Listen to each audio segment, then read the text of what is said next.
একটি সাপ বড়পীর হজরত আব্দুল কাদির জিলানী রহমতুল্লাহ আলাইহিকে প্রতিদিন অনুসরণ করত। আসলে ওই সাপটি ছিল দুষ্ট একটা জিন। সে মূলত বড়পীরকে বিপদে ফেলতে চাইত, কিন্তু অনেকদিন পরিকল্পনা করার পরও সে বড়পীরকে কোনো বিপদে ফেলতে পারছিল না।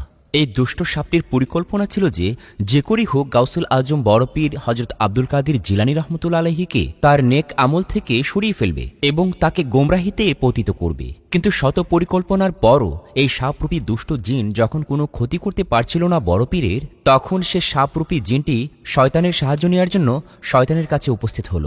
হে শয়তান, আমি বড়পীরকে পাপের মধ্যে ডুবিয়ে দিতে চাই। লোকেরা তার জন্য দেওয়ানা হয়ে আছে, তার বয়ান শোনার জন্য পাগল হয়ে থাকে।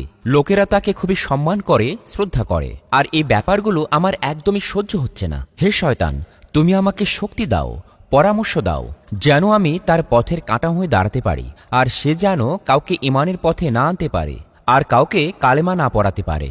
সাপের কথা শুনে শয়তান খুবই খুশি হল এবং সাপটিকে শক্তি দান করল। এভাবেই শয়তানের কাছ থেকে সাপরূপী দুষ্ট জিনটি শয়তানের কাছ থেকে শক্তি নিয়ে চলে গেল। এদিকে একদিন বড়পীর হজরত আব্দুল কাদির জিলানী রহমতুল্লাহ আলাইহি তার শিক্ষা প্রতিষ্ঠানে তার শিষ্যদেরকে তালিম দিচ্ছিলেন। সেখানে অনেক বড় বড় আলেমরাও উপস্থিত ছিলেন। তারা সকলে বেশ মনোযোগের সাথে এবং আদবের সাথে বড়পীরের বয়ান শুনছিলেন। বিশাল বড় এই জমায়েতে বড়পীর এমনভাবে বয়ান করছিলেন যে সকলেই মগ্ন হয়ে তার বয়ান শুনছিলেন, কারো কোনো হুঁশ ছিল না। এমন সময় সেই দুষ্ট সাপটি জমায়েতের মাঝখানে দেয়ালের উপরে ছাদ থেকে নিচে পড়ে গেল। এতে করে উপস্থিত সকলের মধ্যে মুহূর্তেই আতঙ্ক ছড়িয়ে পড়ল। আকার আয়তনে এই সাপটি ছিল বিশাল বড়। সাপটি বড়পীরকে হামলা করল। লোকেরা ভয়ে সেখান থেকে পালাতে লাগলো। কিন্তু কিছু কিছু মানুষ যারা বড়পীরকে ভালোবাসত, তারা বড়পীরের চিন্তায় পেরেশান হয়ে উঠল। কিন্তু বড়পীর তার জায়গা থেকে একটু নড়লেন না। তাঁর চেহারায় কোনো ভয় বা আতঙ্কের কোনো ছাপই ছিল না, বরং তিনি নিশ্চিন্তেই বসেছিলেন। তিনি তখনও তার বয়ান থামাননি। সাপটি ধীরে ধীরে বড়পীরের পায়ের উপরে উঠে বসল এবং ধীরে ধীরে তার শরীর মুবারক পেঁচিয়ে ধরল। এভাবেই একটা পর্যায়ে সে বড়পীরের ঘাড়ে পেঁচিয়ে ধরল। কিন্তু এত কিছুর পরও বড়পীর বিন্দুমাত্র আতঙ্কিত হলেন না এবং তিনি তার বয়ানও থামালেন না। বড়পীরের মাঝে এ সাপটি নিয়ে যেন কোনো চিন্তাই ছিল না। এবারে সাপটি বড়পীরকে ছেড়ে দিয়ে তার সামনে এসে দাঁড়ালো এবং তার সাথে কথা বলতে শুরু করল। সাপটি এমনভাবে দাঁড়িয়েছিল যেন বহুদিন পর কেউ শত্রুকে নিজের কবজায় পেয়েছে। বড়পীরের সাথে কিছুক্ষণ কথা বলে সেই সাপটি চলে গেল। লোকেরা অবাক হয়ে একটু দূর থেকে এই অদ্ভুত দৃশ্যটি দেখতে লাগলো। তারা ভেবেছিল সাপটি হয়তো বড়পীরের কোনো ক্ষতি করবে, কিন্তু এমন কিছু ঘটল না। এরপর সে সমস্ত লোকজন বড়পীরের সামনে আবার হাজির হলো। হুজুর, এটা তো একটা অবিশ্বাস্য ঘটনা। এত বড় একটা সাপ, এত ভয়ঙ্কর, ইচ্ছে করলে যে কাউকে এক মুহূর্তে ধ্বংস করে দিতে পারে, কিন্তু সাপটি আপনার কিছু করল না। আপনার সামনে দাঁড়িয়ে সাপটি কি বলল হুজুর? এবারে বড়পীর বললেন, তোমরা যে সাপটি দেখেছ সে ছিল আমাদের একটা দুশমন। সে আমাদের ক্ষতি করতে এসেছিল। সে চেয়েছিল এখানে যেন বয়ান বন্ধ হয়ে যায়, এখানে যেন আল্লাহ রসুল সাল্লাল্লাহু আলাইহি ওয়াসাল্লামের জিকির বন্ধ হয়ে যায়। সে বহুদিন ধরেই আমাদের ক্ষতি করার চেষ্টা করছিল, কিন্তু আজ যখন সে আমাকে পেঁচিয়ে ধরতে থাকে তখন তার মনে হতে লাগলো তার সমস্ত শক্তি শেষ হয়ে গেছে। এরপর এই সাপটি আমার কোনো ক্ষতি করতে পারেনি, কারণ মহান আল্লাহ তাআলার হেফাজত সবচেয়ে বড়। আর তোমরা বলছিলে সাপটি কি বলেছিল? সাপটি আমার কাছে এসে বলল, হে গাউসুল আজম, এ দুনিয়ায় অনেক বড় আল্লাহওয়ালা নেককার বান্দা দেখেছি, যাদের কেউ নামাজ ছাড়ত না, যাদের অন্তর থেকে কখনোই আল্লাহ তাআলার জিকির যেত না। আমি তাদেরকেও ইমানের পথ থেকে বিচ্যুত করে ফেলেছি, সরিয়ে দিয়েছি, কিন্তু একমাত্র আপনার সঙ্গে আমি হেরে গেলাম। তখন আমি সাপটিকে বললাম, জীবন এবং মৃত্যুর একমাত্র মালিক আল্লাহ তাআলা। তুই সামান্য একটি সাপ মাত্র, একদিন তোরও মৃত্যু হবে। আল্লাহ তাআলার রহমতে তুই আমার কোনো ক্ষতি করতে পারবি না। আরে সবচেয়ে বড় হেফাজতের মালিক তো সেই আল্লাহ তাআলা। এ কথা শুনে সাপটি সেখান থেকে চলে গেল। বড়পীর পুনরায় তার বয়ান করতে শুরু করলেন এবং মানুষের ভয়কেও খতম করে দিলেন। সাপটি মনে মনে ভাবতে লাগলো, এই পীর এতগুলো মানুষের সামনে বয়ান করছিল, আমি তার কিছু করতে পারলাম না, কিন্তু পরের বার আমি ভয় পেয়ে আর ফেরত আসব না। আমি এই পীরকে তার ঈমান থেকে সরিয়েই ছাড়ব। এত ঘৃণিত ইচ্ছে ছিল এই সাপরূপী দুষ্ট জিনটির। প্রকৃতপক্ষে এই সাপটি জানতই না তিনি সাধারণ কোনো পীর নন, তিনি হলেন পীরদের পীর, বড় পীর গাউসুল আজম হজরত আব্দুল কাদির জিলানী রহমতুল্লাহ আলাইহি। যাই হোক, সাপটি অপেক্ষা করতেই থাকলো কিভাবে বড় পীরের ক্ষতি করা যায় এবং তাকে ইসলাম থেকে সরিয়ে আনা যায়। একদিন সাপরূপী সেই জিনটি সুযোগ পেয়ে গেল। বড় পীর আব্দুল কাদির জিলানী রহমতুল্লাহ আলাইহি একটি মসজিদে নামাজ আদায় করছিলেন। মহান আল্লাহ তাআলার দরবারে একের পর এক সেজদা করে যাচ্ছিলেন। এমন সময় সেই সাপরূপী জিনটি হাজির হল। এসেই সে বড় পীরের সেজদার জায়গায় মুখ হা করে বসে পড়ল। আর সাপটি খুবই অহংকারের সাথে চিন্তা করছিল, এই পীর এখন কি করবে। যদি কোনো সাধারণ মানুষ হতো সে হয়তো ভয়ে নামাজ ছেড়ে পালিয়ে যেত, কিন্তু বড় পীর একমাত্র আল্লাহ তাআলা ছাড়া আর কাউকেই ভয় পেতেন না। তার চেহারা মুবারকে কোনো ভয় বা আতঙ্কের ছাপও ছিল না। যখন তিনি সেজদায় যাচ্ছিলেন, সেজদার জায়গা থেকে সাপটিকে এমনভাবে সরিয়ে দিলেন যেন সেটি কোনো ক্ষতিকর প্রাণী নয়, সাধারণ একটা পোকা মাত্র, যার কোনো ক্ষতি করার শক্তিই নেই। কিন্তু সাপটি পিছু হটল না, সে বড় পীরের ঘাড় পেঁচিয়ে ধরল। কিন্তু এবারও পীরদের পীর বড় পীর আব্দুল কাদের জিলানী রহমতুল্লাহ আলাইহি নির্বিঘ্নে নামাজ পড়ছিলেন।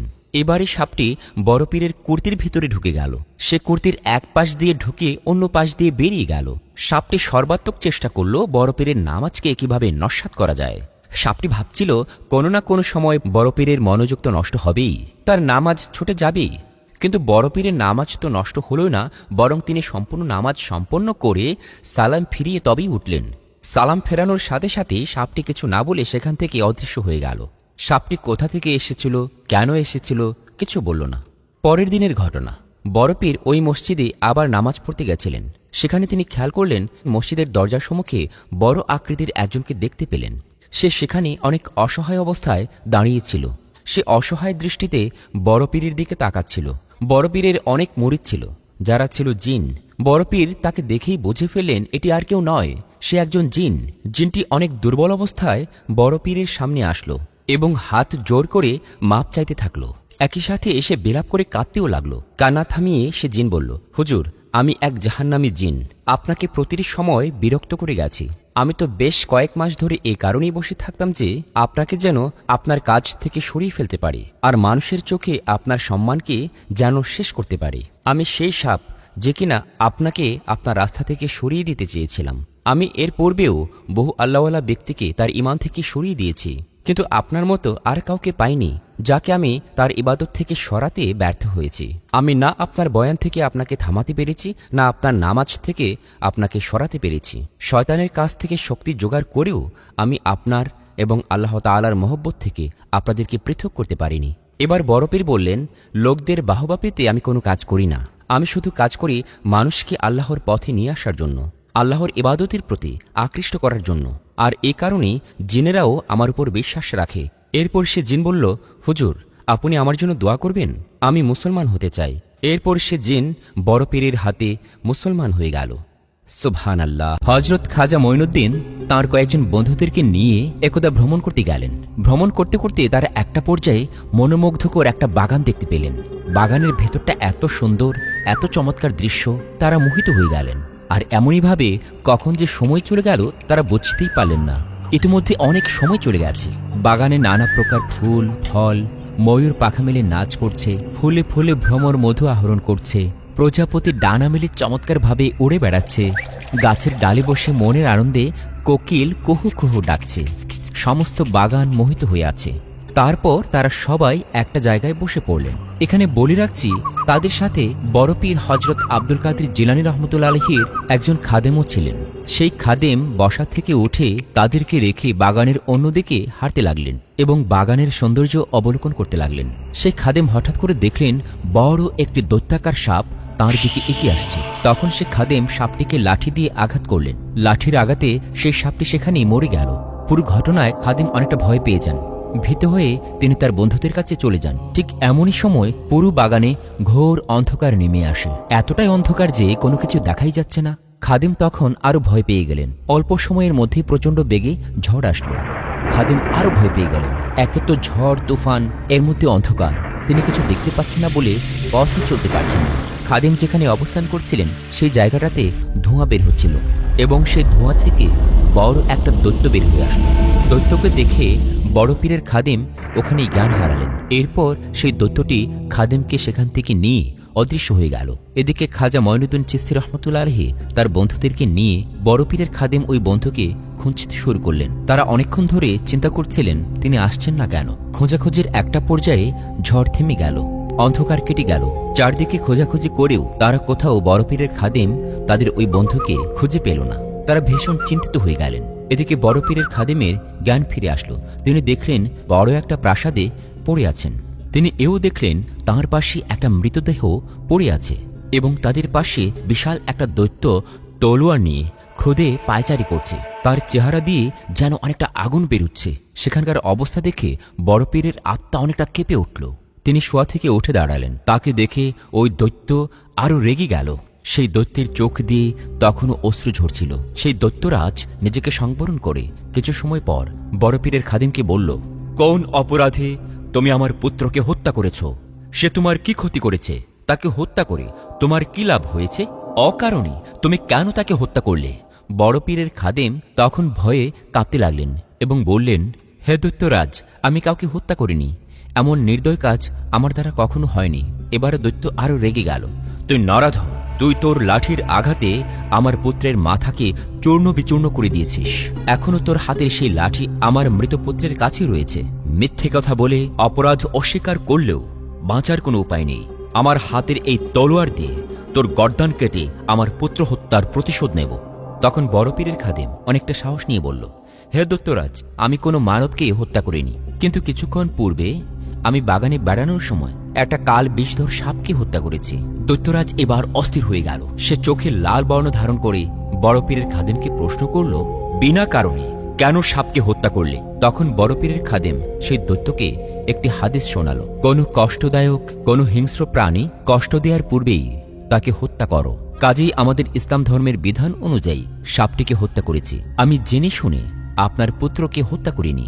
তখন সেই দৈত্য বড় পীরের খাদেমকে বলল, তুই হিংস্র জীব! আমার পুত্র কালসাপের রূপ ধরে বাগানে আত্মগোপনের চেষ্টা করেছে, আর তুই তখন আমার পুত্রকে হত্যা করেছিস। তবুও বলছিস তোর অন্যায় হয়নি? আমি তোকে মৃত্যুদণ্ড দেব, আমার পুত্র হত্যার প্রতিশোধ নেব। এরপর দৈত্যরাজ তাদের কাজের বিচারালয়ে সেই বড় পীরের খাদেমকে নিয়ে গেল। দৈত্য কাজের কাছে নালিশ করল। এরপর কাজী উভয় পক্ষের কথা শুনে বড় পীরের খাদেমকে দোষী সাব্যস্ত করে তাকে মৃত্যুদণ্ড দেয়ার আদেশ করলেন। জল্লাদ সেই খাদেমকে হত্যা করার জন্য বদ্ধভূমিতে নিয়ে আসলো। বড় পীরের খাদেম যখন দেখলেন যে তার জীবন রক্ষা করার আর কোনো উপায় নেই, তখন তিনি উচ্চস্বরে এবং ভক্তি সহকারে গাউসুল আজম বড় পীর হজরত আব্দুল কাদির জিলানী রহমতুল্লাহ আলাইহিকে ডাকতে শুরু করলেন। মৃত্যুর ভয়ে তাঁর সর্বশরীর কাঁপছিল। অন্যদিকে পরিবার পরিজন বন্ধুবান্ধব সবার কথা মনে পড়ছিল, কারণ তিনি নিশ্চিত তার মৃত্যু নিকটবর্তী। তখন তিনি মহান রাব্বুল আলামিনকে ডাকতে শুরু করলেন।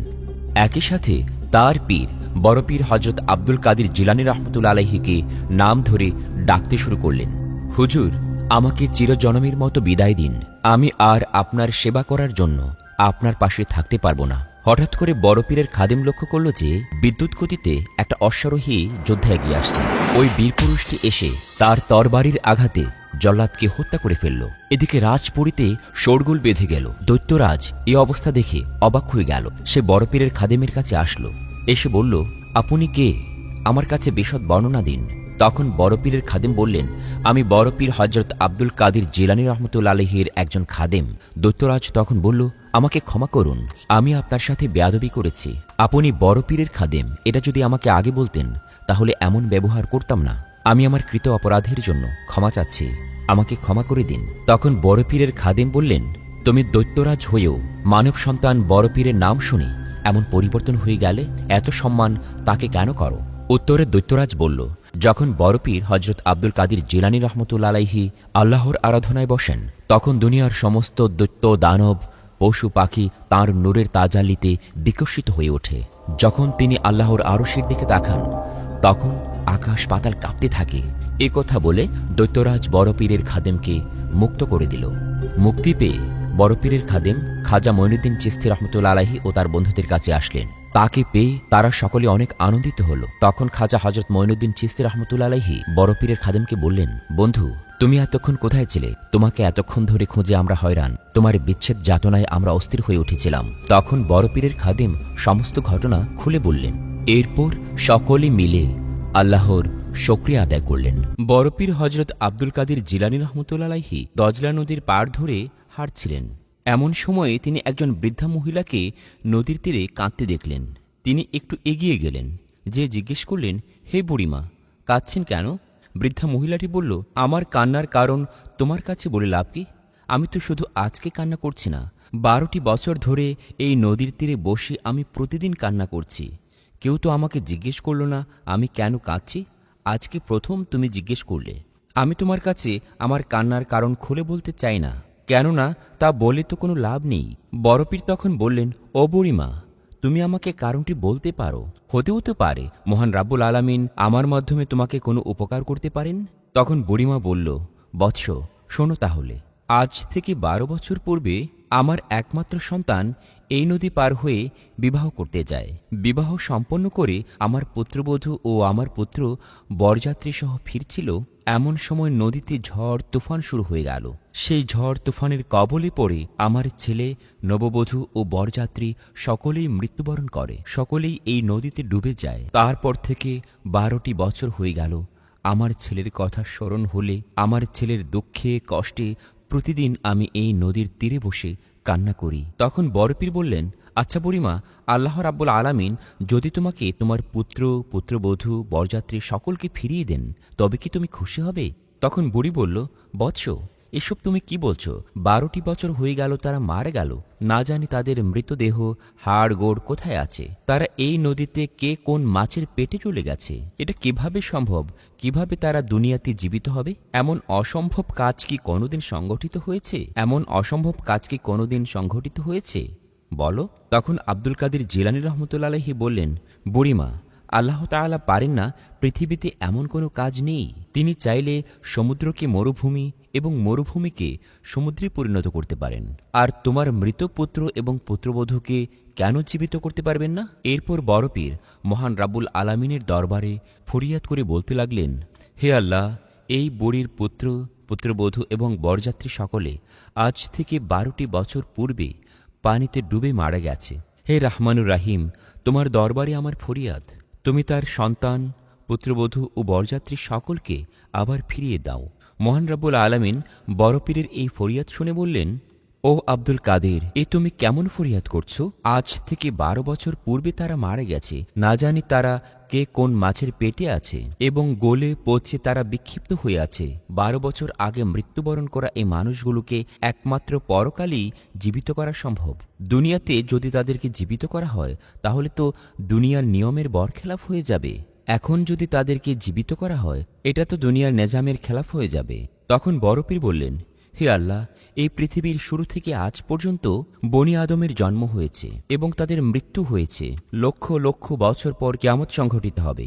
কিয়ামতের দিন তুমি যদি লক্ষ লক্ষ বনি আদমের বিক্ষিপ্ত দেহগুলোকে একত্রে করতে পারো, তবে আজ থেকে মাত্র 12 বছর পূর্বে কয়েকজন মানুষের বিক্ষিপ্ত দেহকে একত্রে করতে পারবে না? হে রাহমানুর রাহিম, তোমার কাছে অসম্ভব বলে তো কিছু নেই। তুমি যদি চাও সাগরকে মরুভূমি এবং মরুভূমিকে সাগরে পরিণত করতে পারো, আর এটা তো তোমার কাছে সামান্য একটা ব্যাপার। তখন আল্লাহ তাআলা বললেন, ও আব্দুল কাদের, আর কিছু বলতে হবে না। আমি এখনই এই বুড়ির ছেলে, তার পুত্রবধূ এবং বরযাত্রী সহ যারা এই নদীতে ডুবে মারা গেছে তাদের সকলকে জীবিত করে ফিরিয়ে দিচ্ছি। এরপর দেখা গেল সেই বুড়ির সন্তান, পুত্রবধূ এবং বরযাত্রী সকলেই আজ থেকে 12 বছর পূর্বে মারা গেল। নৌকা সহ তারা সকলে ভেসে উঠল এবং সে নৌকাটি নদীর তীরে এসে ঠেকল। আল্লাহর অপার কুদরতের এই খেলা দেখে বুড়িমা হতভম্ব হয়ে গেল। বুড়িমা পুত্র এবং পুত্রবধূকে পেয়ে আনন্দে আত্মহারা হয়ে গেল। অতঃপর অন্তরের অন্তঃস্থল থেকে বড়পীরের প্রতি শ্রদ্ধা জানিয়ে বলল, হুজুর, আপনার দোয়ায় আল্লাহর রহমতে আমি 12 বছর পর আমার পুত্র এবং পুত্রবধূকে পেয়েছি। আল্লাহ তাআলা আপনার মঙ্গল করুন। অতঃপর বুড়িমা খুশি মনে তার পুত্র এবং পুত্রবধূকে নিয়ে বাড়িতে চলে গেলেন এবং বড়পীরও সেখান থেকে তাঁর নিজ গন্তব্যে ফিরে গেলেন। বড়পীর যখন মায়ের পেটে, তখনকার একদিনের ঘটনা। পিতা হজরত আবু সালেহ মুসা জঙ্গি রহমতুল্লাহ আলাইহি বিশেষ কার্য উপলক্ষে বাড়ির বাহিরে অবস্থান করছিলেন।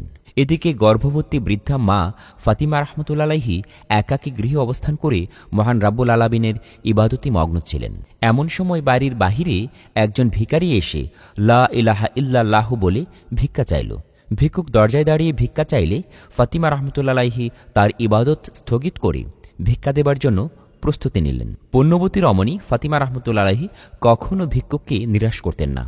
দান খয়রাত তার ইবাদতের অঙ্গ হয়ে গিয়েছিল। দয়াবতী রমণী ঘরে যতক্ষণ খাদ্য দ্রব্য অর্থকরী থাকত, ততক্ষণ দান করতেন। নিজের প্রয়োজন হতে পারে বলেও কিছু সঞ্চয় করতেন না। সেদিনও তিনি ভাবলেন ভিক্ষুককে নিরাশ করবেন না, কিন্তু কিভাবে তিনি দান খয়রাত করবেন? বাড়িতে যে অন্য কোনো লোকজন নেই, বেপরদা হয়ে তো ভিক্ষুকের সামনে যাওয়া ঠিক হবে না। এরকম ভাবতে ভাবতে তাঁর কিছু সময় চলে গেল। ভিখারি বাড়ির ভেতর হতে কারো সারা শব্দ না পেয়ে অতি কাতর স্বরে আবার হেঁকে বলল, আমি আজ 3 দিনের উপবাসী। বাড়িতে কে আছেন? আমাকে কিছু খাবার দান করুন, আমার প্রাণ দান করুন। আমি ক্ষুধার জ্বালা সহ্য করতে পারছি না, আমাকে দয়া করুন।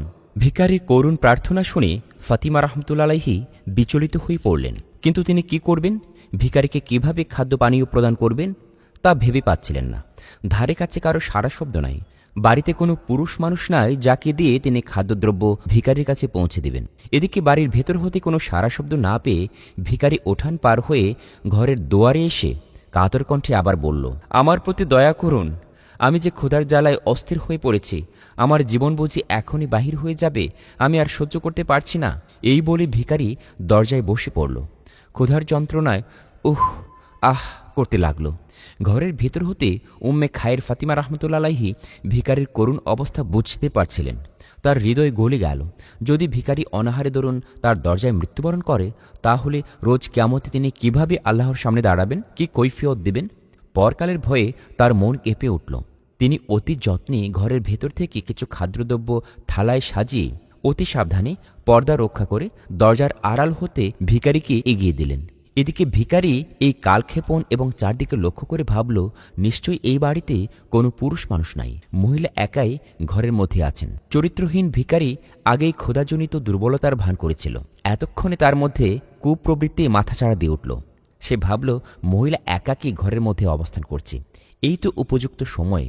কিছু ধনদৌলত লুণ্ঠন, এমনকি সুযোগ পেলে বদ বাসনাও পূরণ করার খায়েশ তার মনে জাগল।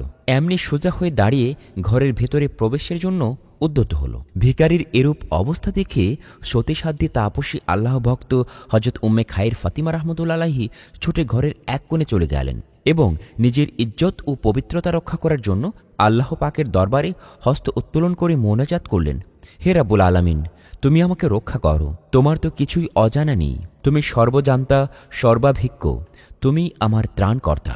ফাতিমা রহমতুল্লাহ আলাইহির মোনাজাত তখনই মহান রাব্বুল আলামিনের দরবারে কবুল হয়ে গেল। নিমেষে বিরাট আকৃতির একটি বাঘ কোথা থেকে এসে বিকট গর্জনে ভিখারির ঘাড়ের উপর ঝাঁপিয়ে পড়ল। কিছু একটা করার সুযোগ না দিয়েই বাঘটি মুহূর্তের মধ্যে ভিখারির ঘাড় ভেঙে দেহখানিকে শতচ্ছিন্ন করে ফেলল। উম্মে খায়ের ফাতিমা রহমতুল্লাহ আলাইহি কিছু বুঝে উঠতে পারলেন না। নিমিষেই বাঘটি এই কাণ্ড করে অদৃশ্য হয়ে গেল। মহান আল্লাহর ইচ্ছায় তিনি আসন্ন বিপদ হতে রক্ষা পেলেন। এই ঘটনার রহস্য কি? রহস্য হল, বড় পীর হজরত আব্দুল কাদির জিলানী রহমতুল্লাহ আলাইহি মাতৃগর্ভে বসে মায়ের আসন্ন বিপদ লক্ষ্য করছিলেন। আল্লাহ পাকের ইশারায় তাহার পবিত্র রুহু মাতৃগর্ভ হতে বাহির হয়ে বাঘ রূপ ধারণ করে ভিখারিকে হত্যা করে মাতৃ ইজ্জত রক্ষা করলেন। বড় পীর হজরত আব্দুল কাদির জিলানী রহমতুল্লাহ আলাইহি বাল্যকালে একদা তার মা মাতৃস্নেহের কথা উঠালে তিনি এই ঘটনা বর্ণনা করলেন। ছেলের মুখের পুরনো দিনের অলৌকিক ঘটনা শুনে তিনি জানতে পারলেন যে তার পুত্রই সেদিন বাঘ রূপে প্রকাশ হয়ে তার ইজ্জত আব্রু রক্ষা করেছিলেন। আল্লাহ পাকের কুদরতের দ্বারাই তা সম্ভব হয়েছিল। ওলি আল্লাহগণ আল্লাহ পাকের প্রিয় বান্দা। তারা আল্লাহ নির্দেশে দুনিয়ায় এমন সব নজির স্থাপন করে থাকেন যা দ্বারা দুনিয়াবাসী প্রভূত কল্যাণ লাভ করে এবং সম্যকভাবে মহান আল্লাহ তাআলার অসীম ক্ষমতা সম্পর্কে অবহিত হতে পারে। ওলি আল্লাহগণের এই কীর্তিসমূহই হল কারামত। এদিকে দেখতে দেখতে বড় পীর হজরত আব্দুল কাদির জিলানী রহমতুল্লাহ আলাইহির মাতা সাইয়েদা উম্মে খায়ের ফাতিমা রহমতুল্লাহ আলাইহির গর্ভধারণের বয়স 10 মাস হয়ে গেল। তার মনে আনন্দের বন্যা বইতে লাগল। শুভক্ষণের আর বাকি নেই। মাতৃগর্ভে শিশু নড়াচড়া করছে, তাকে বুঝিয়ে দিচ্ছে অচিরেই সে দুনিয়ার আলো বাতাস দর্শন করবে। অতি সাবধানে পুণ্যবতী রমণী ফাতিমা রহমতুল্লাহ আলাইহি চলাফেরা করতেন। এর মধ্যে গত 10টি মাস যাবৎ তিনি বেশ কিছু স্বপ্ন দেখেছেন, যে স্বপ্নগুলোর মাধ্যমে তিনি নিশ্চিত হতে পেরেছেন তার গর্ভের এই মানুষটি জগতের সাধারণ কোনো মানুষ নয়, একজন মহামানব হিসাবে দুনিয়াতে আসতে যাচ্ছেন। গর্ভের প্রথম মাসে ফাতিমা রহমতুল্লাহ আলাইহি স্বপ্ন দেখেছিলেন যে মানব জাতির আদিমাতা হজরত হাওয়া আলাইহিস সালাম তার সম্মুখে এসে বলছেন, হে ফাতিমা, তুমি বিশ্বজগতের ভাগ্যবতী রমণী।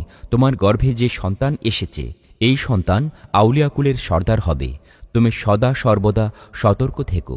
দ্বিতীয় মাসে কোনো একদিন ফাতিমা রহমতুল্লা আলাইহি আবার স্বপ্ন দেখেছিলেন যে হজরত ইব্রাহিম আলাইহিসসালামের পত্নী বিবি হাজিরা আলাইহিসসালাম তার শিওরে দাঁড়িয়ে মধুর কণ্ঠে বললেন, হে মানবকুলের সৌভাগ্যবতী ফাতিমা, আল্লাহ পাকের কুদরতে তোমার গর্ভে মারিফাত তত্ত্বেও শ্রেষ্ঠ অলি আল্লাহ স্থান লাভ করিয়াছেন। তুমি সদা সর্বদা একনিষ্ঠভাবে মহান আল্লাহর গুণগানে মশগুল থেকো। তৃতীয় মাসে বড় পীরের মা আবার স্বপ্ন দেখলেন যে ফেরাউনের স্ত্রী সতীসাধ্যী মহিয়সী হজরত আসিয়া আলাইহিসসালাম তাকে বলছেন, হে পুণ্যবতী আল্লাহ প্রেমিক ফাতিমা, আমি তোমাকে এক শুভ সংবাদ দিতেছি। তুমি সৌভাগ্যবতী এবং অতিশয় মর্যাদার অধিকারী। তোমার গর্ভে দুনিয়ার অদ্বিতীয় অলি আল্লাহর আবির্ভাব হচ্ছে। তুমি অতি সাবধানে থেকো। গর্ভের চতুর্থ মাসে এক রাতের বেলা সাইয়েদা ফাতিমা রহমতুল্লা আলাইহি স্বপ্নযোগে দেখলেন দুনিয়ার অতি বিস্ময়কর জান্নাতবাসিনী মর্যাদাশীল রমণী হজরত বিবি মরিয়ম, যিনি হজরত ঈসা আলাইহিসসালামের কুমারী মাতা, তিনি বলছেন, হে ফাতিমা, তোমার গর্ভে যে সন্তান দিনে দিনে বাড়ছে তিনি তো বিশ্ববরেণ্য আউলিয়াই আজম আব্দুল কাদির জিলানী রহমতুল্লা আলাইহি। সুতরাং তুমি অতি সাবধানে চলাফেরা করো। পঞ্চম মাস আসলো। এই মাসেও এক রাতের বেলা ফাতিমা রহমতুল্লা আলাইহি স্বপ্ন দেখলেন মহানবী রাসূল সাল্লাল্লাহু আলাইহি ওয়াসাল্লামের প্রধান মহিয়সী জান্নাতবাসিনী খাদিজাতুল কুবরা রাদিয়াল্লাহু তাআলা আনহা তাকে বলছেন, হে পুণ্যবতী ভাগ্যবতী, তোমার গর্ভে দিন ইসলামের এক উজ্জ্বল মানিক আল্লাহর প্রিয় বান্দা মহিউদ্দিন এর আবির্ভাব হচ্ছে। তোমাকে অতি সাবধানে থাকতে হবে। এভাবে গর্ভের প্রতি মাসে স্বপ্নে গর্ভবতী হজরত সৈয়দা উম্মে ফাতিমা রহমতুল্লা আলাইহি সুসংবাদ পেতে লাগলেন। ষষ্ঠ মাসে হজরত আয়েশা সিদ্দিকা রাদিয়াল্লাহু তাআলা আনহা, সপ্তম মাসে ইমাম হাসান ও হুসেন রাদিয়াল্লাহু তাআলা আনহুর মাতা জান্নাতের রমণী কুলের সর্দারনী মহানবী সাল্লাল্লাহু আলাইহি ওয়াসাল্লামের প্রিয় কন্যা ফাতিমা রাদিয়াল্লাহু তাআলা আনহা, অষ্টম ও নবম মাসে ইমাম হাসান রাদিয়াল্লাহু তাআলা আনহু এর বিদুষী পুণ্যবতী স্ত্রী জয়নব রাদিয়াল্লাহু তাআলা আনহা এবং ইমাম হুসেন রাদিয়াল্লাহু তাআলা আনহু এর পুণ্যবতী স্ত্রী তাকে স্বপ্নে গাউসুল আজম হযরত আব্দুল কাদির জিলানী রাহমাতুল্লাহি আলাইহি এর আবির্ভাব সম্পর্কে সুসংবাদ এবং সতর্কতা অবলম্বন করতে বললেন। আর এভাবেই 10টি মাস তিনি পার করলেন অতি আনন্দে। মহান আল্লাহ পাকের হুকুমে সময় এসে গেল। 10 মাস পার হয়ে গেল। 471 হিজরি সাল মাহে সাবানের 19 তারিখ জিলাননগরের লোকেরা সন্ধ্যা হতেই পবিত্র রমজানের চাঁদ দেখার জন্য মাঠে ময়দানে জমা হতে লাগল। কিন্তু আকাশে মেঘ জমল, সূর্য অস্তাবলে চলে গেল। কারো পক্ষে মেঘযুক্ত আকাশের চাঁদ দেখা দিয়েছে কিনা তা দেখা সম্ভব হল না। রাত নামল, ধীরে ধীরে রাত বেড়ে চলল। আকাশে বিদ্যুৎ চমকাতে লাগলো। দেখতে দেখতে প্রবল ঝড় বৃষ্টি শুরু হয়ে গেল। জিলানের অধিবাসীরা ভয়ে ভীত সন্ত্রস্ত হয়ে আকস্মিক ঝড় তুফান হতে মুক্তির জন্য আল্লাহ রাব্বুল আলামিনের মোনাজাত করতে লাগলো। কিন্তু সহসা ঝড় থামল না। ভয়ঙ্কর ঝড়ের প্রকোপ বেড়ে গেল। শিলাপাত আরম্ভ হল। ঘরে ঘরে আল্লাহর প্রশংসা বাড়তে লাগলো। কাতর কণ্ঠে সকলেই ঝড় বৃষ্টির কবল হতে বাঁচবার জন্য আল্লাহর সাহায্য কামনা করতে লাগলো। রাত্রি 3 প্রহর অতিক্রম হয়ে গেল, আর সুবহে সাদিকের খুব একটা বাকি নেই। ঠিক এমন সময় পুণ্যবতী রমণী উম্মে খায়ের ফাতিমা রহমতুল্লাহ আলাইহির প্রসব বেদনা উপস্থিত হল। তিনি প্রসব বেদনায় কাতর হয়ে পড়লেন। এদিকে বড় পীরের পিতা আবু সালেহ মোসা রহমতুল্লাহ আলাইহি এই দুঃসময়ে প্রতিবেশী কোনো মহিলার সাহায্য লাভের জন্য ঘরের বাহিরে যাওয়ার চেষ্টা করলেন, কিন্তু ঝড় বৃষ্টিতে তিনি ব্যর্থ হলেন। প্রসব বেদনায় যখন ফাতিমা রহমতুল্লাহ আলাইহি অস্থির হয়ে পড়লেন, ঠিক তখনই কয়েকজন মহিলা তাঁর ঘরে প্রবেশ করলেন। তারা সাধক আবু মোসা রহমতুল্লাহ আলাইহিকে জানালেন যে উম্মে খায়ের ফাতিমা রহমতুল্লাহ আলাইহির সাহায্যের জন্যই তারা এসেছেন। এতে তিনি অনেকটা স্বস্তি বোধ করলেন। অধীর আগ্রহে সুসময়ের অপেক্ষায় বসে রইলেন। পূর্ব আকাশ ফর্সা হয়ে উঠল। ফজরের আজানের সময় নিকটবর্তী হয়েছে। এমন সময় উম্মে খায়ের ফাতিমা রহমতুল্লাহ আলাইহির কঠিন প্রসব বেদনা শেষ হল। হযরত বড় পীর রহমতুল্লাহ আলাইহি মাটির পৃথিবীতে আগমন করলেন। বিশ্ব প্রকৃতিতে আনন্দ বন্যা বয়ে গেল। আকাশ, বাতাস, গিরি, পর্বত সহ সারা দুনিয়ার সহস্র লক্ষ মাখলুকাত সদ্যজাত শিশুর আবির্ভাবে খোশ আমদেদ জানালো। অতি রূপবান পুত্র সন্তানের চন্দ্রমুখ দেখে উপস্থিত সাহায্যকারী রমণীরা আল্লাহর প্রতি কৃতজ্ঞতা প্রকাশ করল।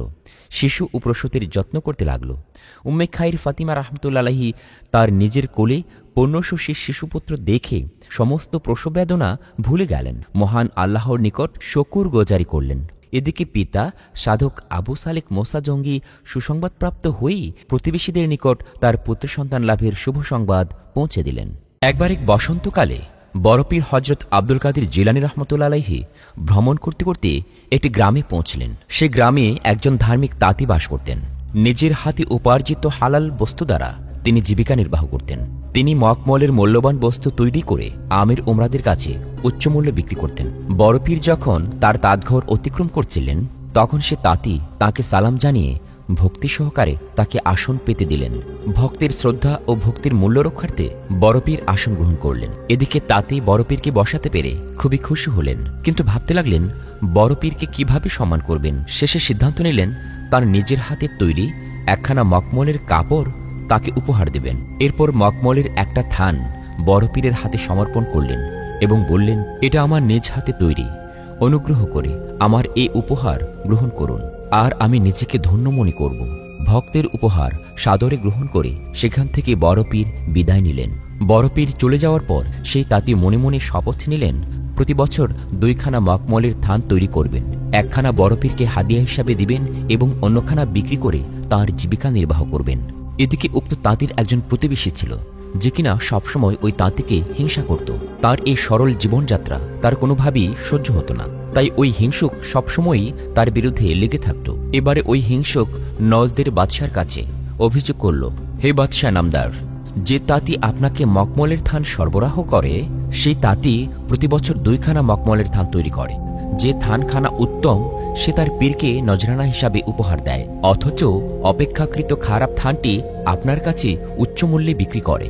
আপনি এ কথা জানেন না বিধায় আপনার কাছে জানাতে এসেছে। এ কথা শুনে অহংকারী বাদশাহ ক্রোধে দিশাহারা হয়ে গেল। সাথে সাথে দূত পাঠিয়ে সেই ধার্মিক তাঁতিকে রাজপ্রাসাদে ডেকে আনলেন। বাদশাহ তাকে কঠিন স্বরে জিজ্ঞেস করল, জানতে পারলাম প্রতি বছর তুই 2খানা মকমলের থান তৈরি করিস, এর মধ্যে ভালো যেটা সেটা রাস্তার ফকির পীর দরবেশকে নজরানা দিস, আর অপেক্ষাকৃত যেটা খারাপ সেটা আমাকে দিস, অথচ উচ্চ মূল্য নিস।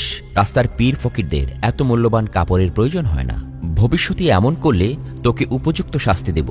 বাদশার মুখে এমন কথা শুনে তাঁতি খুব ব্যথিত হলেন, কিন্তু বাদশার এমন ঔদ্ধত্যপূর্ণ আচরণের কোনো প্রতিবাদ করতে পারলেন না। মনের ব্যথা মনে নিয়েই নীরবে বাড়ি চলে আসলেন। পরের দিন বাদশাহের কথা পীর সাহেবকে জানানোর জন্য পীর সাহেবের বাড়িতে উপস্থিত হলেন সেই তাঁতি। এরপর সমস্ত ঘটনা বড় পীরকে খুলে বললেন এবং আরজ করলেন, হুজুর, এই বাদশাহকে উপযুক্ত শাস্তি প্রদান না করলে অনেক নির্দোষ লোক তার কাছে লাঞ্ছিত হবে। এদিকে বড় পীর হজরত আব্দুল কাদের জিলানী রহমতুল্লাহ আলাইহি শিষ্যের মুখে এমন কথা শুনে মনে মনে ব্যথা পেলেও প্রকাশ করলেন না। শিষ্যকে বললেন, বাবা, আমরা পীর ফকির গরিব লোক, আমির ওমরারা আমাদেরকে এ ধরনের কথা বললে তাতে আমাদের কি আসে যায়? ধর্মের ব্যাপারে তারা উদাসীন এবং অজ্ঞ বলেই পীর দরবেশকে তুচ্ছ করে। বড় পীরের মুখে এমন কথা শুনে শিষ্য উদাস মনে বাড়ি ফিরে গেলেন। এদিকে বাদশাহ ওই তাঁতিকে বেশ অত্যাচার জুলুম করতে লাগলো। তাঁতি অতিষ্ঠ হয়ে আবারও বড় পীরের কাছে নালিশ করলেন এবং বড় পীরের কাছে এর প্রতিকার কামনা করলেন। তাঁতি যখন বড় পীরকে বাদশাহের অত্যাচার জুলুমের কথা বলছিলেন, তখন বড় পীর জালালি অবস্থায় ছিলেন। তার শিষ্যকে উৎপীড়নের এ কথা শুনে তিনি বললেন, আল্লাহ তাআলা এই মুহূর্ত জালিমের উপযুক্ত বিচার করতে পারেন, তোমার আর চিন্তার কোনো প্রয়োজন নেই। এরপর বড় পীর একটি কাগজে ওই নজদ শহরের একটি চিত্র এঁকে তার শিষ্যকে দিলেন, যাও, এই তাবিজটি মাটির পেয়ালা দ্বারা চাপা দেওয়ার সময় বলবে, হে জালিম বাদশাহ, তুমি তোমার দল বল নিয়ে এর মধ্যে অদৃশ্য হয়ে যাবে। মনে রাখবে, পেয়ালা যদি কেউ না উঠায় তাহলে কেউ এই পেয়ালা হতে মুক্তি পাবে না। তাঁতি তাবিজ এবং পেয়ালা নিয়ে বড় পীরের কাছ থেকে বিদায় নিলেন। বাড়ি এসে বড় পীরের নির্দেশ মতো তাঁতি যখন পেয়ালা দিয়ে তাবিজখানা চাপা দিলেন, জালিম বাদশাহ এবং তার অনুসারীরা অদৃশ্য হয়ে গেল। ইতিপূর্বে নজদের বাদশাহের ধার্মিক পিতা মক্কায় হজ করার জন্য গমন করেছিলেন। হজ শেষ করে তিনি তার নিজ শহরে প্রবেশ করে দেখলেন যে তার প্রধান প্রিয় পুত্র সৈন্য সামন্ত এবং অন্যান্যদেরকে সহ কাউকে খুঁজে পাচ্ছেন না। তিনি তাদের কোনো সন্ধান না পেয়ে অতিশয় চিন্তিত হয়ে গেলেন। পুত্র শোকে পাগল হয়ে তিনি মাঠে বনে জঙ্গলে চারদিকে খুঁজতে লাগলেন এবং বলতে লাগলেন, হে আল্লাহ, তোমার কি আশ্চর্য কুদরত! রাজ্যের মধ্যে কোথাও জনমানবের কোনো চিহ্ন নেই। সেই জালেম বাদশাহের পিতা ঘুরতে ঘুরতে বনে প্রবেশ করলেন। বনে প্রবেশ করে একজন দরবেশকে দেখতে পেলেন। সেই দরবেশের কাছে সমস্ত ঘটনা খুলে বললেন। বিপদ হতে উদ্ধার পাওয়ার জন্য তিনি দরবেশের কাছে সাহায্য প্রার্থনা করলেন। তখন সে দরবেশ একখানা তাবিজ দিলেন এবং তাবিজ দিয়ে বললেন, হাজী সাহেব, এই তাবিজখানা রূপার খোলসে ভরে রাতে শয়নের সময় আপনার মাথার নিচে রাখবেন। রাতে স্বপ্নযোগে আপনার সাথে যে মহাপুরুষ দেখা দিবেন, আপনি তার নিকট থেকে সঠিক অনুসন্ধান পাবেন। হাজী সাহেব ছিলেন খুব ধার্মিক লোক। তিনি রাতের বেলা বাড়ি ফিরে এসে ওই দরবেশের কথা মতো সকল কাজ সম্পন্ন করলেন। রাতে তিনি নিদ্রা অবস্থায় দেখতে পেলেন যে হজরত মোহাম্মদ সাল্লাল্লাহু আলাইহি ওয়াসাল্লাম তার কাছে এসে হাজির হয়েছেন। হজরত মোহাম্মদ সাল্লাল্লাহু আলাইহি ওয়াসাল্লামকে তখন তিনি তার দুঃখের কথা বললেন। তার দুঃখের কথা শুনে নবীজি সাল্লাল্লাহু আলাইহি ওয়াসাল্লাম দয়াময় আল্লাহ তাআলার নিকট দোয়া করলেন। তখন গায়েব হতে আওয়াজ আসলো, হে আমার প্রিয় হাবিব, যে আমার প্রিয় বান্দা বড় পীর আব্দুল কাদির জিলানীর সাথে শত্রুতা রাখে এবং লোকদের উপর অত্যাচার জুলুম করে, তার শাস্তি এমনই হওয়া উচিত। একমাত্র আব্দুল কাদির জিলানী তাকে ক্ষমা করলে সে নিস্তার পাবে, অন্যথায় তার কোনোই মুক্তি নেই। হযরত মুহাম্মদ সাল্লাল্লাহু আলাইহি ওয়াসাল্লাম সমস্ত ঘটনা অবগত হয়ে বড় পীর আব্দুল কাদির জিলানী রাহমাতুল্লাহ আলাইহির কাছ থেকে নজদের বাদশাহের অপরাধ ক্ষমা করিয়ে নিলেন। এদিকে পরদিন সকালবেলা বড় পীর তার শিষ্য সেই তাঁতিকে ডেকে আনলেন। বাবা, আর বিলম্ব না করে তুমি তোমার সে মাটির পেয়ালাটি তুলে ফেলো, বন্দীগণ মুক্তি লাভ করুক। জালিম বাদশাহ আর কোনোদিন অন্যায় জুলুম করবে না। বড় পীর হযরত আব্দুল কাদির জিলানী রাহমাতুল্লাহ আলাইহির আদেশে তার শিষ্য তাঁতি যেইমাত্র সেই পেয়ালাটি উঠালেন, এমনই নজদের বাদশাহ, তার সৈন্য সামন্ত ও অনুসারীরা মুক্তি পেয়ে গেল এবং দৃশ্যমান হয়ে গেল। হাজী সাহেব সকলকে মুক্ত পেয়ে মহান আল্লাহ তাআলার দরবারে শুকরিয়া আদায় করলেন। পরদিন পিতা হাজী সাহেব এবং পুত্র বাদশাহ বড় পীর আব্দুল কাদির জিলানী রাহমাতুল্লাহ আলাইহির দরবারে আসলেন। পিতা পুত্র দুজনে বড় পীরের পায়ের তলায় লুটিয়ে পড়লেন এবং বড় পীরের কাছে মুরিদ হবার আবেদন করলেন। বড় পীর তাদের সকল অপরাধ ক্ষমা করে দিয়ে তাদেরকে মুরিদ করে নিলেন এবং সবার কাছে হিংসা বিদ্বেষ ত্যাগ করে ন্যায় বিচার সততার সাথে চলার জন্য উপদেশ দিলেন এবং তাদেরকে বিদায় দিলেন। সুবহানাল্লাহ। বাগদাদ নগরীতে একজন চোর ছিল। সে সব সময় লোকজনের বাড়িঘর চুরি করত। চুরি করতে করতে একদিন সে বড় পীর হযরত আব্দুল কাদির জিলানী রাহমাতুল্লাহ আলাইহির ঘরে চুরি করার উদ্দেশ্যে ঢুকল। এদিকে বড় পীর ঘরে চোরের উপস্থিতি টের পেয়ে চোরকে ঘরের মধ্যে আবদ্ধ করে ফেললেন। চোর ঘরের মধ্যে প্রবেশ করার পর তার দু চোখ বন্ধ হয়ে গেল, কোনো কিছু দেখতে পেল না। চোর তখন কি করবে ঠিক বুঝে উঠতে পারছে না। কিভাবে কোন দিকে সে ঘর থেকে বের হবে বুঝতেই পারল না। সে মহা চিন্তায় পড়ে গেল। এরপর সে ঘরের এক কোণে বসে মনে মনে অনুতাপ করতে লাগলো যে কেন সে এ ঘরের মধ্যে প্রবেশ করেছে। এভাবেই পুরো রাত অতিবাহিত হওয়ার পর পরদিন সকালে বড় পীরের এক খাদেম খাজা খিজির রহমতুল্লাহ আলাইহি বড় পীর হযরত আব্দুল কাদির জিলানী রহমতুল্লাহ আলাইহির কাছে এসে উপস্থিত হলেন এবং বললেন, আজ একজন অলির ইন্তেকাল হয়েছে। এই অলির দাফন কাফন করানোর জন্য এখন একজন যোগ্য লোক প্রয়োজন। আপনার কাছে সেই রকম কোনো যোগ্য লোক থাকলে বলুন, তাকে ওই দাফন কাফনের কাজে নিযুক্ত করব। তখন বড় পীর তার খাদেম হযরত খিজির রহমতুল্লাহ আলাইহিকে বললেন, ঘরের মধ্যে একজন গরিব অসহায় লোক বসে আছে, যাও তাকে এখানে নিয়ে এসো। বড় পীরের কথা মতো খাদেম হযরত খাজা খিজির রহমতুল্লাহ আলাইহি ঘর থেকে সেই লোকটিকে বের করে নিয়ে আসলেন। যখন ওই চোরটিকে বড় পীরের সামনে রাখা হলো, বড় পীর হযরত আব্দুল কাদির জিলানী রাহমাতুল্লাহ আলাইহি সেই চোরটির চোখে একবার আধ্যাত্মিক দৃষ্টি রাখলেন, তাকে আধ্যাত্মিক বলে বলিয়ান করে দিলেন। লোকটি মুহূর্তের মধ্যেই একজন আবেদ ব্যক্তিতে পরিণত হয়ে গেল। সুবহানাল্লাহ। তখন হযরত খাজা খিজির রহমতুল্লাহ আলাইহি নতুন এই আবেদ লোকটিকে তাঁর সাথে করে নিয়ে গেলেন। অতঃপর একজন খাদেম বড় পীরকে বললেন, হুজুর, এ লোকটি কে? প্রত্যুত্তরে বড় পীর বললেন, লোকটি একজন চোর। সে চুরি করতে আমার ঘরে ঢুকেছিল, তাই আমি তাকে বন্দী করে রেখেছিলাম। আমার ঘরে এসে খালি হাতে ফিরে যাবে তা তো হতে পারে না, তাই আমি তাকে আধ্যাত্মিক শিক্ষা দিয়ে ধনবান করে দিলাম। সুবহানাল্লাহ। বড় পীর হযরত আব্দুল কাদির জিলানী রাহমাতুল্লাহ আলাইহি একাধারে 40 বছর পর্যন্ত ঈশার নামাজের অজু দিয়ে ফজরের নামাজ আদায় করেছেন। প্রত্যহ শেষ রাতের পাঠ করতেন আল মুওয়াহিতুল আলমী, আর রাব্বুস শহীদ, আল হাসিবুল ফাইল খাল্লাকি, আল খালিকু, আল বাড়িউ, আল মুসাব্বিরু। উক্ত দোয়া পাঠ করার সাথে সাথে লোকচক্ষুর সামনে থেকে অদৃশ্য হয়ে যেতেন। তিনি রাতের একটা সময় জিকির ও মোরাকাবা করে কাটাতেন। যৌবনের অধিকাংশ সময় রোজা রেখে কাটিয়েছেন। যখন নফল নামাজ আদায় করতেন সূরা ফাতিহার পর সূরা আর রহমান, সূরা মুজাম্মিল কিংবা সূরা ইখলাস পড়তেন। তন্দ্রার ভাব আসলে দেখে দেখে কোরআন তেলাওয়াত করতেন। কাদেরিয়া তরিকার প্রবর্তক বড় পীর হযরত আব্দুল কাদির জিলানী রহমতুল্লাহ আলাইহি বিশ্বব্যাপী ইসলাম প্রচার ও প্রসারে অবিস্মরণীয় ভূমিকা পালন করেছেন। মুসলমানকে ভ্রান্তির ভেড়াজালি থেকে মুক্ত করার লক্ষ্যে কোরআন সুন্নাহ ভিত্তিক মানুষকে ইসলামের দাওয়াত দিয়ে থাকেন। মানুষকে আল্লাহ ও রাসূল সাল্লাল্লাহু আলাইহি সাল্লামমুখী করার জন্য বিভিন্ন আমল বাতলিয়ে দিতেন। হযরত আব্দুল কাদির জিলানী রহমতুল্লাহ আলাইহি যখন দুনিয়ার জীবন ত্যাগ করে পরপারে যান, তখন তার ভক্ত অনুসারীরা তার আমল ও চরিত্রকে সমুন্নত রাখার লক্ষ্যে কাদেরিয়া তরিকা প্রবর্তন করেন। সে সময় থেকে কাদেরিয়া তরিকার প্রচলন আমাদের দেশেও প্রচলিত হয়েছে। বেলায়েতের উচ্চস্তরের গাউসুল আজম সারা জাহানে প্রত্যেক জামানায় ৩১৩ জন ওলি জমিনে বিদ্যমান থেকে আল্লাহ ও তার রাসূল সাল্লাল্লাহু আলাইহি সাল্লামের শান মান প্রচার ও প্রতিষ্ঠার কাজে নিয়োজিত থাকেন।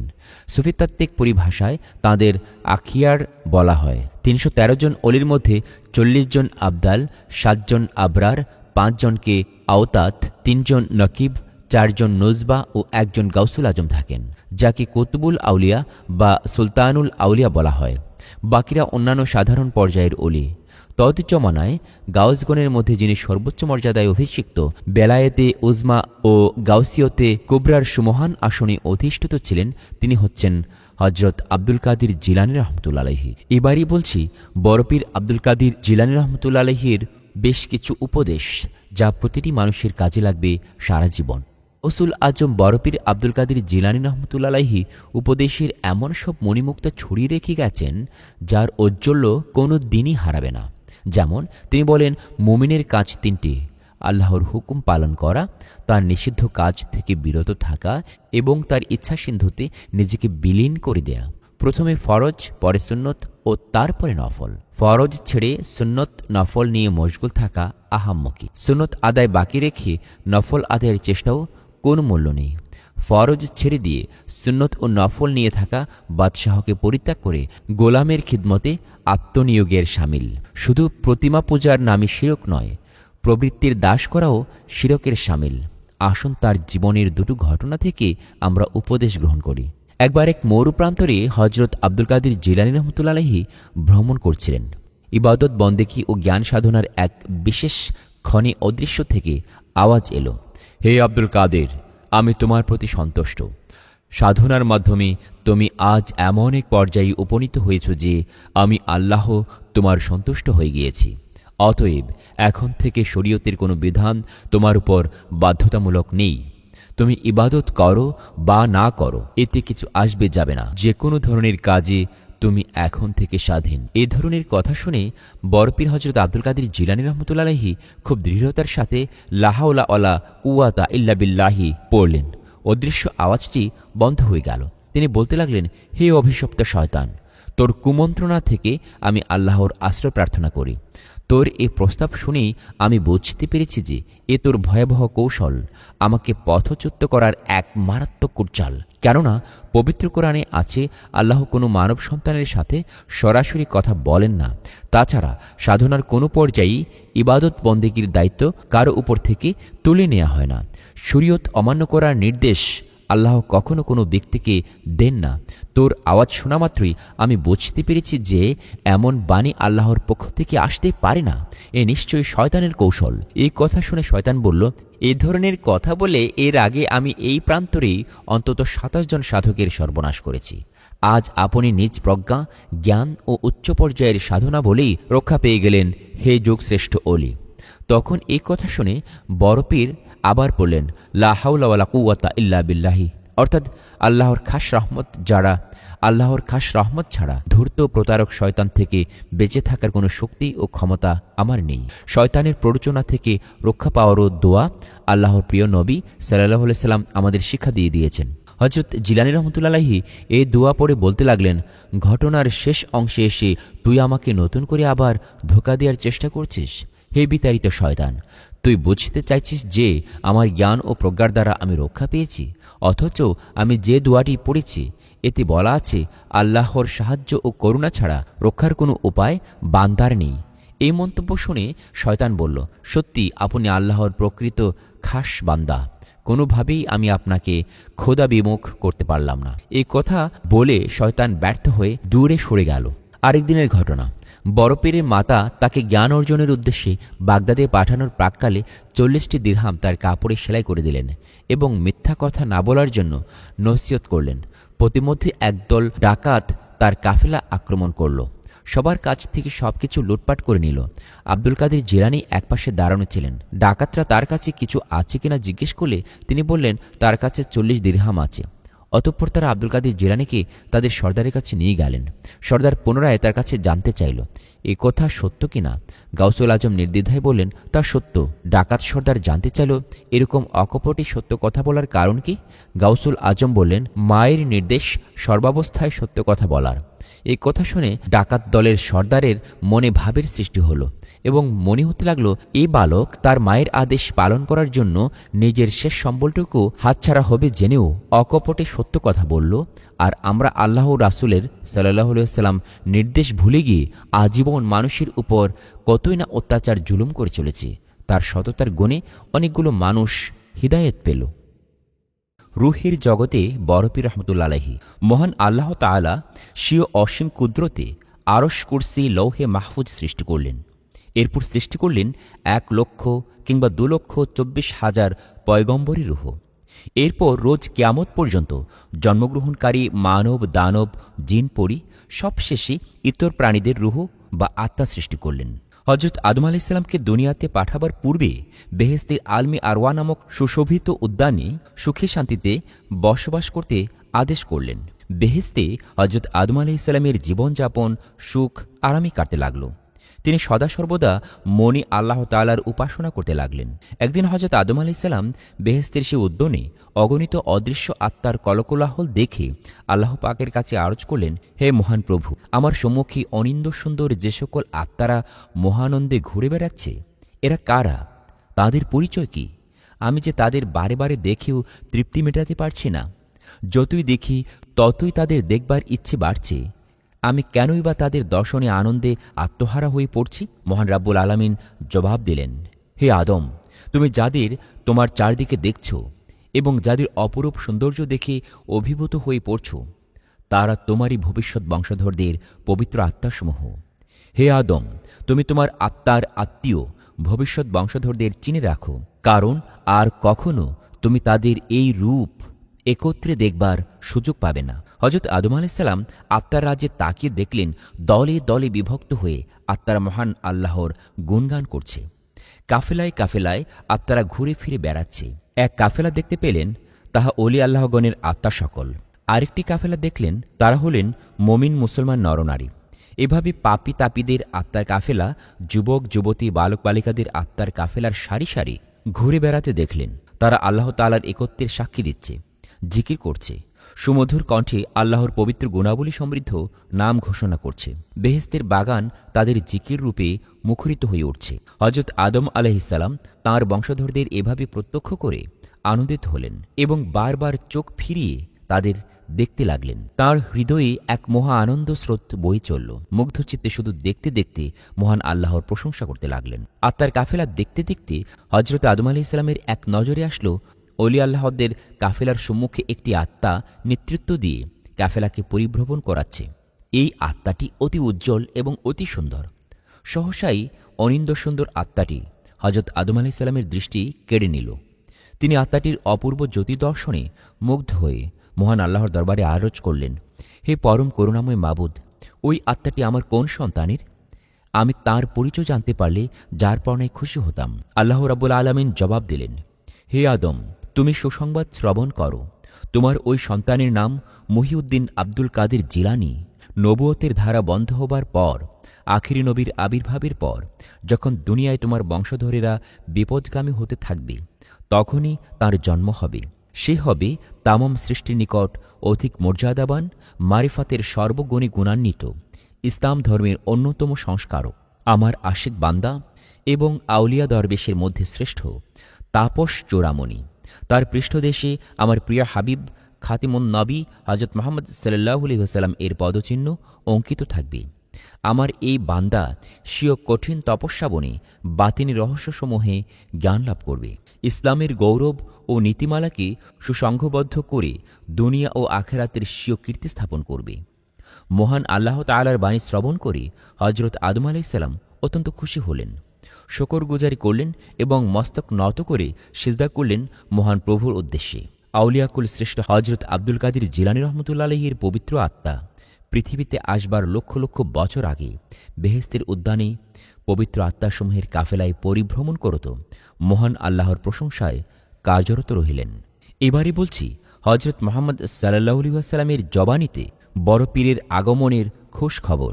একদা প্রিয়নবী হজরত মোহাম্মদ সাল্লাল্লাহু আলাইহি ওয়াসাল্লাম মদিনায় বৃক্ষের ছায়ায় বসে তার একজন ব্যক্তির বয়স ৬০ বছর হয়ে গেল। সে কোনোদিন কোনো পীরের মুরিদ হতে পারেনি, কিন্তু তার স্ত্রী একজন পীরের মুরিদ ছিল, এমনকি তার সন্তানরাও একজন পীরের মুরিদ ছিল। আর এ কারণে ওই ব্যক্তির পেরেশানি ছিল অনেক বেশি। সে কখনো কোনো পীরের কাছে যায়নি, ব্যাপারটা এমন না। তার এলাকায় যখন কোনো পীর ইসলামের দাওয়াত দিতে আসতো, সে ওই পীরের দাওয়াতে যেত।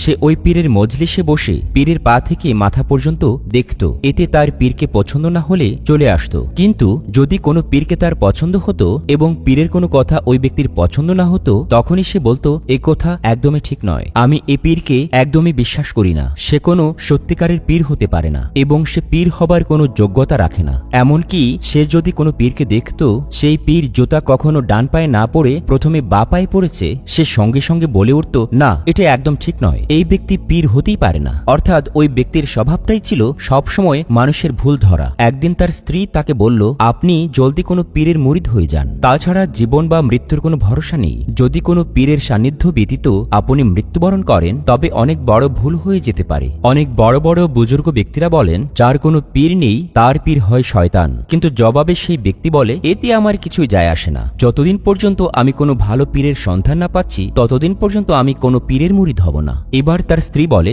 আপনার কথা সত্য, জীবন আর মৃত্যুর মধ্যে কোনো ভরসা নেই, যদি আমি মারা যাই তবে আমার হাসর হবে আমার পীরের সাথে, কিন্তু আপনি কি করবেন?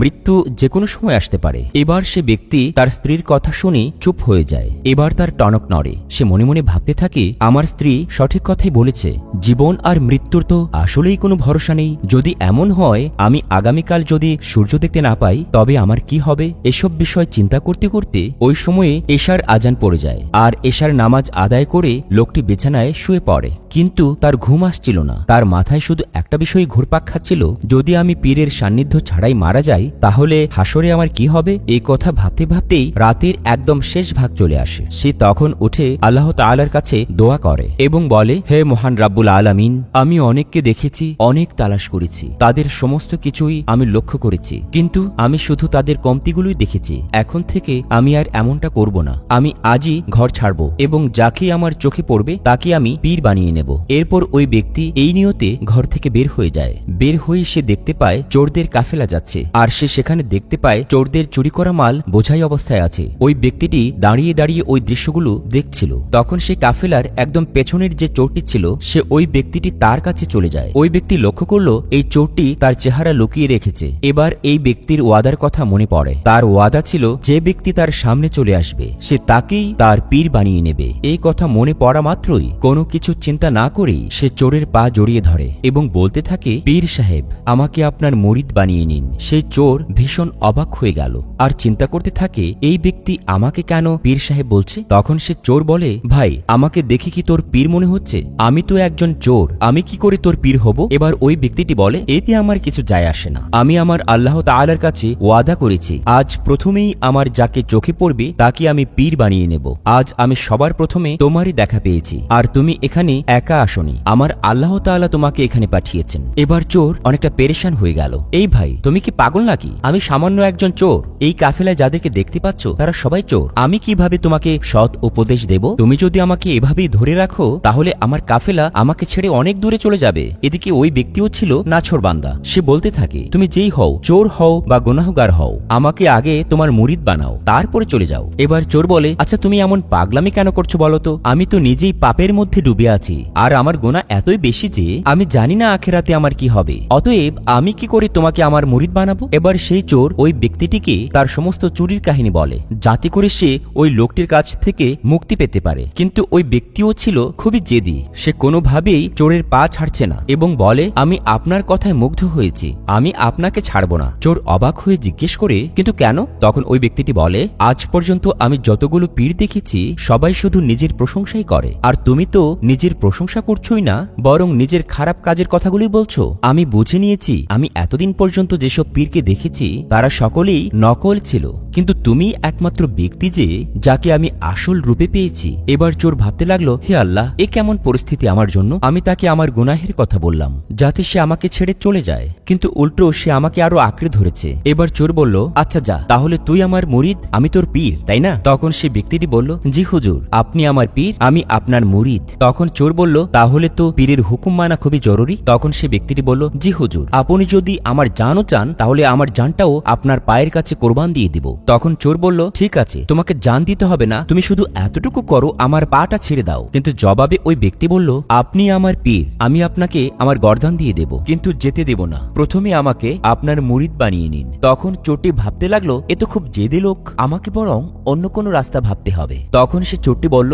দেখো সামনে ওই ঘরটি যে দেখা যাচ্ছে এটাই আমাদের নিশানা। আমি জানি না আমার চোর সাথীরা আমাকে রেখে কোন কোন ঘরে গিয়েছে, কিন্তু আমাদের নিশানা ছিল ওই ঘরে চুরি করা। এখন সামনে যে ঘর দেখা যায় আমি সেখানে যাব আর তোমার সামনেই চুরি করব। এরপর তো তোমাকে বিশ্বাস করতেই হবে যে আমি একজন চোর। তখন ওই ব্যক্তি শুধু একটি কথাই বলছিল, দেখুন আপনি যা করার করুন, কিন্তু আমাকে আপনি আপনার মুরিদ বানিয়ে নিন। চোরটি বলল, ঠিক আছে, তুমি আমার সঙ্গে চলো। কিন্তু চোর মনে মনে কিছু একটা ভাবছিল। সে বলতে থাকলো, তোমাকে তো অনেক ভালো মানুষ মনে হচ্ছে, তুমি আল্লাহ তাআলার খোঁজে ঘর ছেড়ে চলে এসেছো, আর তুমি কিনা আমার মতো একজন খারাপ লোকের সান্নিধ্য চাচ্ছ। দেখো আমি তো অনেক বড় একজন গুনাহগার, আমি সবসময় চুরি করি আর এখনো চুরি করতে যাচ্ছি। দেখো গুনাহ করলে সেটা গুনাহ হিসাবেই গণ্য হয়, আর নীরবে কোনো গুনাহ দেখাটাও এক ধরনের অপরাধ। তুমি আমার সঙ্গে এসো না, বরং এখানেই থাকো, আমি ভেতরে যাচ্ছি আর চুরির মাল তোমাকে এনে দেখাবো।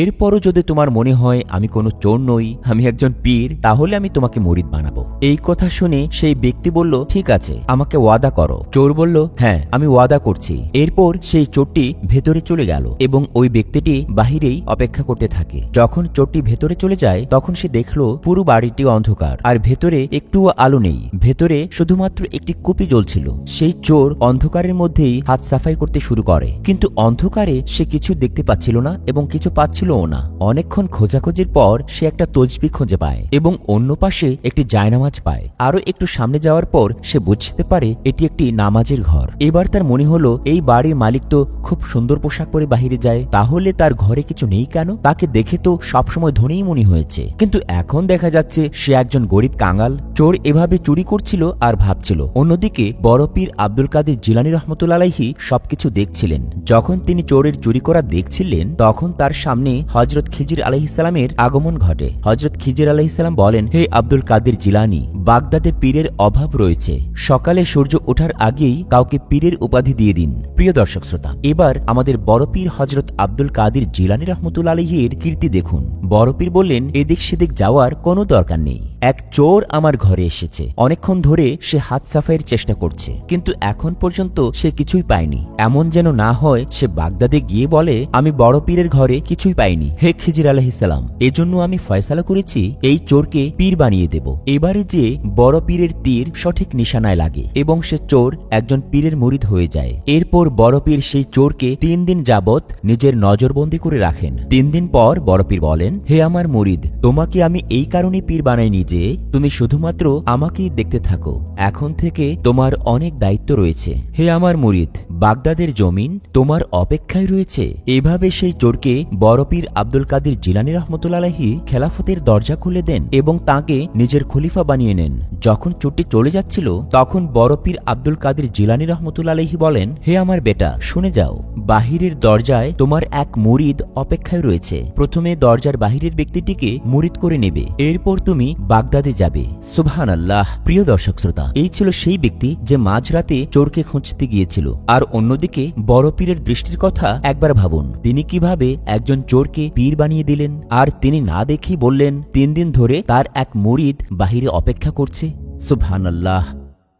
আরবি শাবান মাসের শেষ দিন সন্ধেবেলা আকাশে পবিত্র মাহে রমজানের চাঁদ উঠবে বলে চাঁদ দেখার জন্য সবাই ভিড় জমালেন চাঁদ দেখে রোজা রাখবেন বলে। কিন্তু পরিতাপের বিষয় হলো সেদিন আকাশ ছিল মেঘলা। আকাশ মেঘাচ্ছন্ন হওয়ার কারণে জিলানি অধিবাসীরা কেউই চাঁদ দেখতে পারল না। যাই হোক, পরের দিন রোজা রাখতে হবে কিনা এ নিয়ে জিলানির অধিবাসীরা বড় পীরের পিতা আবু মুসা জঙ্গি রহমতুল্লাহ আলাইহির কাছে গেল। আবু মুসা জঙ্গি রহমতুল্লাহ আলাইহি ছিলেন সেকালের মশহুর আলেম। জিলান অধিবাসীরা কোনো সমস্যা হলে তার নিরসনের জন্য তাঁর কাছে আসত। তো আজকেও যেহেতু চাঁদ দেখা গেল না, আগামীকাল রোজা রাখা হবে কিনা এই সমস্যা সমাধানের জন্য জিলানির বেশ কিছু অধিবাসী বড় পীরের পিতার কাছে এলো। কিন্তু দুঃখের বিষয় হলো এ সময় তিনি বাড়ি ছিলেন না। যাই হোক, জিলান অধিবাসীদের সব কথাগুলো বড় পীরের মা হজরত সৈয়দা ফাতিমা শুনলেন। তাদের কথা শুনে কিছুক্ষণ পরেই সৈয়দা ফাতিমা বললেন, এটা তো বাস্তব কথা যে চাঁদ দেখে রোজা রাখা উচিত, তবে আমার মনে হয় চাঁদ দেখা না গেলেও আজ পহেলা রমজান। আজ পহেলা রমজান? সত্যি বলছেন? জিলান অধিবাসীরা অনেকেই তার কথা মেনে নিলেন না।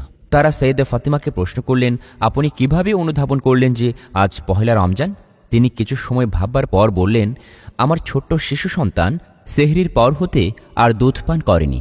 আপনারা সত্যি শুনলে অবাক হয়ে যাবেন যে মুখে কিছু দিলেও সে খাচ্ছে না, তাই আমার মনে হয় সে রোজা রেখেছে। তার আচরণ থেকে বোঝা যায় আজই প্রথম রোজা। সত্যি সৈয়দে ফাতিমার পবিত্র মুখের কথাগুলো শুনে সবাই অবাক হয়ে গেল, বরং কেউ কোনো প্রতিবাদ করল না। আর প্রতিবাদ করবেই বা কি করে?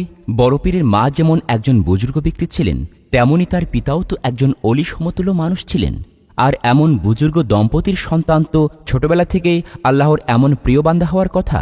ইতিহাসবেত্তারা বলেন, পরদিনই অনেকেই মাহে রমজানের রোজা রাখলেন। ঐতিহাসিক দৃষ্টিকোণ থেকে এ কথাও জানা যায় যে হজরত সৈয়দা ফাতিমার কথাই ঠিক, গতকালই ছিল মাহে রমজানের প্রথম দিন। এ কথা দিবালুকের ন্যায় সমুজ্জ্বল যে কতবে কবানি পীরে দস্তগীর হজরত শাহ মহিউদ্দিন সৈয়দ আবু মোহাম্মদ আব্দুল কাদির জিলানী রহমতুল্লাহ আলাইহি ছোটবেলা হতেই একটু ভিন্ন প্রকৃতির ছিলেন। বর্তমান যুগের ছেলেদের মতোই হই উল্লারের মধ্য দিয়ে তিনি কাটাতেন না। তাকে দেখা যেত চুপচাপ বসে কি যেন ভাবতেন। ইতিহাস পর্যালোচনা করলে দেখা যায় তিনি নিরিবিলি থাকা পছন্দ করতেন।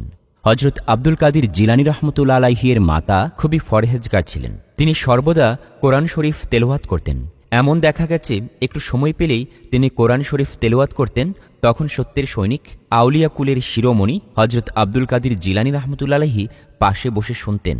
প্রিয় দর্শক শ্রোতা, শুনলে অবাক হবেন, মায়ের কোরআন তেলাওয়াত শুনেই তিনি 5 বছর বয়সের সময়ই মহাগ্রন্থ পবিত্র আল কোরআনের 18 পারা মুখস্থ করে ফেলেন। বড়পীর হজরত আব্দুল কাদির জিলানী রহমতুল্লাহ আলাইহির বিভিন্ন অলৌকিক ঘটনা, আলামত, কারামত তার শিশু জীবন হতেই প্রকাশ পেয়েছিল। আর পহেলা রমজানের চাঁদ দেখার ঘটনাটি তারই বাস্তব প্রমাণ। বড়পীরকে তাঁর যোগ্য পিতা জিলাননগরীর একটি মক্তবে বিদ্যাশিক্ষা করার জন্য ভর্তি করান। প্রথম যেদিন শিক্ষার উদ্দেশ্যে মক্তবে পাঠানো হয়েছিল, যাত্রাপথে বড়পীর আব্দুল কাদির জিলানী রহমতুল্লাহ আলাইহিকে বেশ কয়েকজন ফেরেশতা এসে তাকে বেষ্টন করে রইলেন এবং তাকে তারা বেষ্টন করে শিক্ষাকেন্দ্রে নিয়ে গেলেন। তিনি যখন প্রথম মক্তবে ঢুকলেন, তখন মক্তবের ছাত্র সংখ্যা অনেক ছিল। সকল ছাত্রগণ যে যার মতো অবস্থান করছিলেন। মক্তবে ঢোকামাত্র উপস্থিত সকলে গায়েব হতে আওয়াজ শুনলেন, হে মক্তবের ছাত্ররা, আল্লাহর অলিকে বসার স্থান প্রশস্ত করে দাও। সত্যি এহেন অদৃশ্য বাণী শুনে শিক্ষক ছাত্রবৃন্দ চমকে উঠলেন।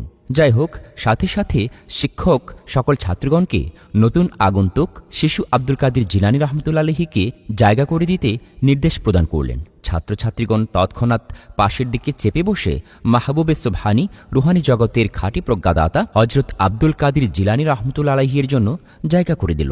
বড়পীর বসলেন। এরপর বড়পীরের শিক্ষক ওস্তাদজি বড়পীর রহমতুল্লাহ আলাইহিকে একবার প্রাথমিক স্তরে পড়তে বললেন। সত্যি মাথার তাজ সমতুল্য ওস্তাদজির নির্দেশ মোতাবেক তিনি সর্বপ্রথম আউযু বিল্লাহ এবং বিসমিল্লাহ পাঠ করলেন। এরপরই তিনি আলিফ লাম মিম হতে আরম্ভ করে মহাগ্রন্থ আল কোরআনের 15 পারা শেষ পর্যন্ত মুখস্থ পড়ে ফেললেন। শুধু মুখস্থ নয়, বরং তারতিব তাজভিদ সহকারে পড়েছিলেন। তার পড়া শুনে ওস্তাদজি অবাক হয়ে তাকে জিজ্ঞেস করলেন, ওহে শিশু, তুমি কিভাবে তার নিকট হতে এত সুন্দরভাবে কোরআন পড়া শিখেছ? কিভাবে 15 পারা কোরআন শরীফ মুখস্থ করলে? ওস্তাদের কথার জবাবে সত্যের সেনানী মাহবুবে সুবহানী হজরত বড়পীর রহমতুল্লাহ আলাইহি জবাব দিলেন, আমার মাতা 15 পারা কোরআন শরীফের হাফেজ। তিনি তাহা প্রত্যহ তেলাওয়াত করে থাকেন। তার তেলাওয়াত শুনে আমার মুখস্থ হয়ে গেছে। ইতিহাসবেত্তাদের কাছ থেকে জানা যায় হযরত আব্দুল কাদের জিলানী রহমতুল্লাহ আলাইহি সেই ১৫ পাড়ার হাফেজ হয়েই দুনিয়াতে আসেন। তিনি যখন গাঁয়ের মক্তবে পড়াশোনার জন্য ভর্তি হন তখন তার বয়স ছিল মাত্র ৫ বছর। তবে বয়সের দিক দিয়ে কম হলেও পড়াশোনায় ছিলেন খুবই মনোযোগী। অল্পদিনের মধ্যেই তিনি অনেক কিছু শিখে ফেললেন। এমনও দেখা গেছে অন্য ছাত্ররা ৭ দিনে যতটুকু পড়া আয়ত্ত করতে পারে নাই, বড়পীর হযরত আব্দুল কাদের জিলানী রহমতুল্লাহ আলাইহি তা ২-১ দিনেই আয়ত্ত করে ফেলতেন। ভালো ছাত্র হিসাবে তার সুনাম সুখ্যাতি মক্তবের বাইরেও ছড়িয়ে পড়ল। সত্যি ওস্তাদগণ বড়পীরের মেধার অবস্থা দেখে লোকমুখে বলতে লাগলেন, আব্দুল কাদের জিলানী রহমতুল্লাহ আলাইহি ভবিষ্যতে নাম করা আলেম হবেন। রুহানি জগতের খাঁটি প্রজ্ঞাদাতা সত্যের সৈনিক বড়পীর আব্দুল কাদের জিলানী রহমতুল্লাহ আলাইহি শুধু পড়েই সন্তুষ্ট ছিলেন না, জীবন, জগৎ ও প্রকৃতি সম্পর্কে গভীরভাবে চিন্তা করতেন। তাকে এমনও দেখা গেছে যখন যে বিষয়ে পড়াশোনা করতেন তা শেষ না করে ক্ষান্ত হতেন না। ওস্তাদগণকে আদব সহকারে নানা রকম প্রশ্ন করতেন, যে প্রশ্নগুলো ছিল অনেক উচ্চ স্তরের। শিক্ষকগণ বড়পীর সাহেবের অদম্য জ্ঞান পিপাসা ও বুদ্ধির তীক্ষ্ণতা দেখে অবাক হয়ে যেতেন আর দুহাত তুলে মহান রাব্বুল আলামিনের দরবারে তার জীবনের উন্নতির জন্য দোয়া করতেন। ঐতিহাসিক দৃষ্টিকোণ থেকে জানা যায়, পরিতাপের বিষয় হল মক্তবের শিক্ষা সমাপ্ত হতে না হতেই তাঁর পিতা দুনিয়া থেকে বিদায় নেন। পিতার ইহধাম ত্যাগের পর থেকে সংসারের যাবতীয় ভার বড়পীরের উপর ন্যস্ত হয়। সাংসারিক অবস্থা তাদের তেমন ভালো না থাকায় নিজ হাতে অনেক কাজ করতে হয়, কিন্তু আল্লাহর অসীম রহমতে সাংসারিক ঝামেলার মধ্যে পড়া সত্ত্বেও তাঁর বিদ্যাশিক্ষার আগ্রহকে দমিয়ে রাখা যায়নি। সাংসারিক কাজ সমাধা করেই লেখাপড়ায় মনোযোগ দিতেন। এমনও দেখা গেছে যেদিন পড়াশোনা না করতে পারতেন সেদিন তার মন খুব খারাপ থাকত। একথা সর্বজন বিদিত যে ছোটবেলা থেকেই মাহবুবে সুবহানী বড়পীর সুফি সাধক হযরত আব্দুল কাদের জিলানী রহমতুল্লাহ আলাইহি একটু ভিন্ন প্রকৃতির ছিলেন। ধর্মের প্রতি ঝোঁক ছিল, ধর্মের প্রতিটি হুকুম আহকাম মেনে চলতেন। ছোটবেলা হতেই তিনি বেশি কথা বলা পছন্দ করতেন না। তার সহপাঠীদের সাথেও কোনোদিন একটু বাজে আলাপ করেননি। সর্বদা তার খেয়াল ছিল পড়াশোনার দিকে, কিভাবে জ্ঞান অর্জন করা যায়।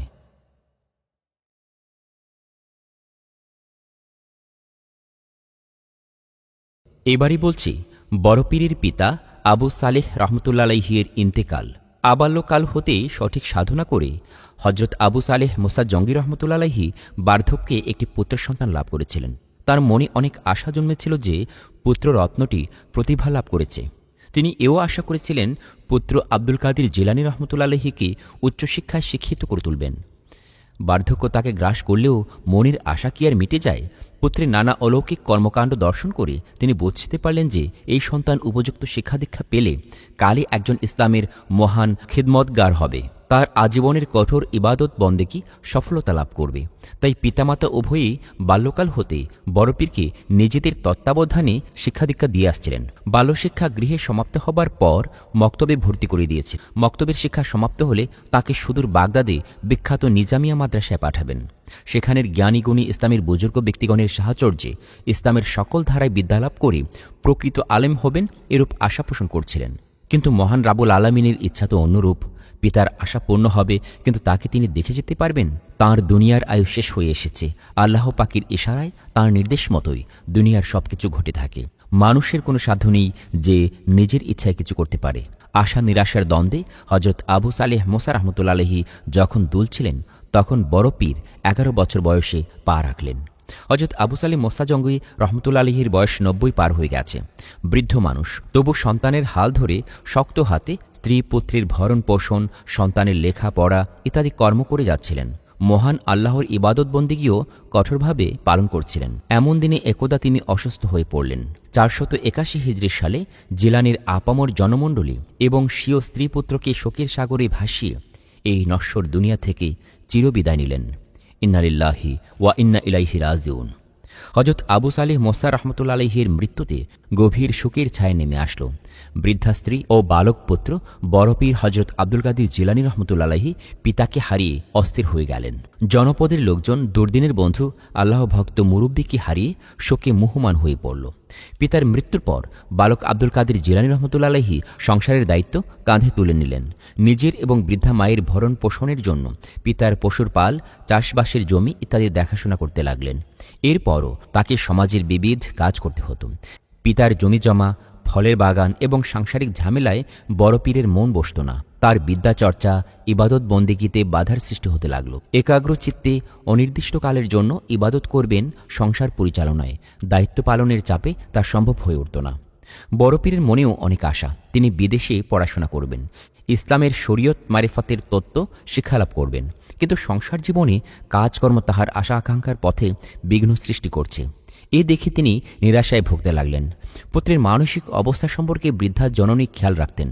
তিনি পুত্রের সফলতা কামনায় তাকে নানাভাবে উপদেশ প্রদান করতেন, সান্ত্বনা দিতেন, কিন্তু বৃদ্ধা মায়ের শত উপদেশ সান্ত্বনার ভিতর দিয়েও বড় পীর রহমতুল্লাহ আলাইহির অন্তরে ঘর ছেড়ে সুদূর বাগদাদি গিয়ে পড়াশোনা করবার অদম্য ইচ্ছা জাগ্রত থাকত।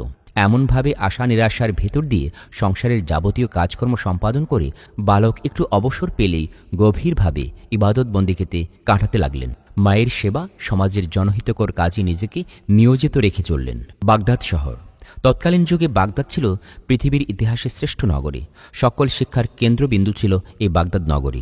এই বাগদাদকে কেন্দ্র করেই বহু গ্রন্থকার ও ঐতিহাসিকগণ যে সকল ঘটনা কাহিনী বর্ণনা করেছেন তা বিশ্ববাসীর কাছে চরম বিস্ময়কর। সত্যি বাগদাদ ছিল মানুষের কাছে এক স্বপ্নপুরীর মতো। সে যুগে এই নগরী গৌরবের চরম শিখরে আরোহণ করেছিল। 500 হিজরির শেষ লগ্ন। তখন আব্বাসীয় খলিফাগণ বাগদাদের সিংহাসনে সমাসীন। তাদের ঐকান্তিক প্রচেষ্টা, অনুগ্রহ, যত্ন এবং তত্ত্বাবধানে বাগদাদ সমগ্র দুনিয়ার শ্রেষ্ঠ শিক্ষাকেন্দ্ররূপে গড়ে ওঠে। শুধু ইসলাম শিক্ষাশাস্ত্রী নয়, বরং সে যুগে যত প্রকার বিদ্যা ও জ্ঞান বিজ্ঞানের চর্চা ছিল তার প্রাণকেন্দ্র ছিল বাগদাদ নগরী। সে যুগে এই নগরীই বিজ্ঞান, দর্শন, চিকিৎসা, রসায়ন, ভূগোল, পদার্থবিদ্যা, সাহিত্য, কাব্য, অঙ্কশাস্ত্র, ব্যাকরণাদির সকল প্রকার বিদ্যাচর্চার কেন্দ্রবিন্দু ছিল। সেকালের শ্রেষ্ঠ শিক্ষক ও অধ্যাপকগণ এই নগরীতে শিক্ষার্থীদেরকে শিক্ষাদান করতেন। দুনিয়ার সর্বশ্রেষ্ঠ জ্ঞানী ও মনীষীবৃন্দ এই নগরীতেই সমবেত হয়েছিলেন। এ সকল কারণেই বিশ্বের দূর দূরান্ত হতে অসংখ্য শিক্ষার্থী তখন উচ্চশিক্ষা গ্রহণের জন্য এই নগরীতে ভ্রমরের মতো ছুটে আসতেন। বলা বাহুল্য, কিশোর আব্দুল কাদির জিলানী রহমতুল্লাহ আলাইহিকে উচ্চশিক্ষা লাভের জন্য এই বাগদাদ নগরী যেন হাতছানি দিয়ে ডাকছিল। বড় পীর রহমতুল্লাহ আলাইহির পিতার বর্তমানে তাকে কোনো কাজই করতে হতো না। তার পিতা সকল কিছু সম্পন্ন করতেন, কিন্তু তিনি কেবল অধ্যয়ন ও আল্লাহ পাকের ইবাদত বন্দেগীতে রত থাকতেন। কিন্তু পিতার ইন্তেকালের পর পিতার বড় এবং একমাত্র সন্তান হওয়ার কারণে সংসারের যাবতীয় দায়দায়িত্বসমূহ তাঁর উপর পড়ে। পরিবারে তিনি ছাড়া এ সকল দায়িত্ব আঞ্জাম দেওয়ার মতো আর কেউ ছিল না। তার পিতার অবস্থা সচ্ছল ছিল। তাহার কিছু জমিন ও কয়েকটি গরু ছিল। সুতরাং লোকাভাবে বড় পীর রহমতুল্লাহ আলাইহিকে বাধ্য হয়ে দৈনিক বাজার হতে শুরু করে গোচারণ, সাংসারিক যাবতীয় কার্যাবলী নিজেকেই করতে হতো। এতে তার অধ্যয়ন ও উপাসনায় যথেষ্ট প্রতিবন্ধকতা সৃষ্টি হতে লাগল। এ সকল কারণে বড় পীর রহমতুল্লাহ আলাইহির মনে দারুণ নৈরাশ্য ও বেদনার উদ্রেক হল। সংসারের এই সংকীর্ণ গণ্ডির সীমা অতিক্রম করে তিনি উন্মুক্ত প্রাঙ্গণে বাহির হওয়ার জন্য ব্যাকুল হয়ে উঠলেন। তাঁর হৃদয়ের এই ব্যাকুলতার কথা যথাসময়ে বৃদ্ধা মাকেও অবগত করলেন। তাঁর কাছ থেকেও তিনি অনুকূল জবাবই লাভ করলেন। 18 বছর বয়স পর্যন্ত বড় পীর আব্দুল কাদির জিলানী রহমতুল্লাহ আলাইহি নিজ গৃহে বাস করছিলেন। এ সময় একদা আরাফার দিনে তিনি স্বীয় গাভী চরাবার জন্য মাঠের দিকে যাচ্ছিলেন। পথিমধ্যে তিনি একটি অদৃশ্য বাণী শ্রবণ করলেন।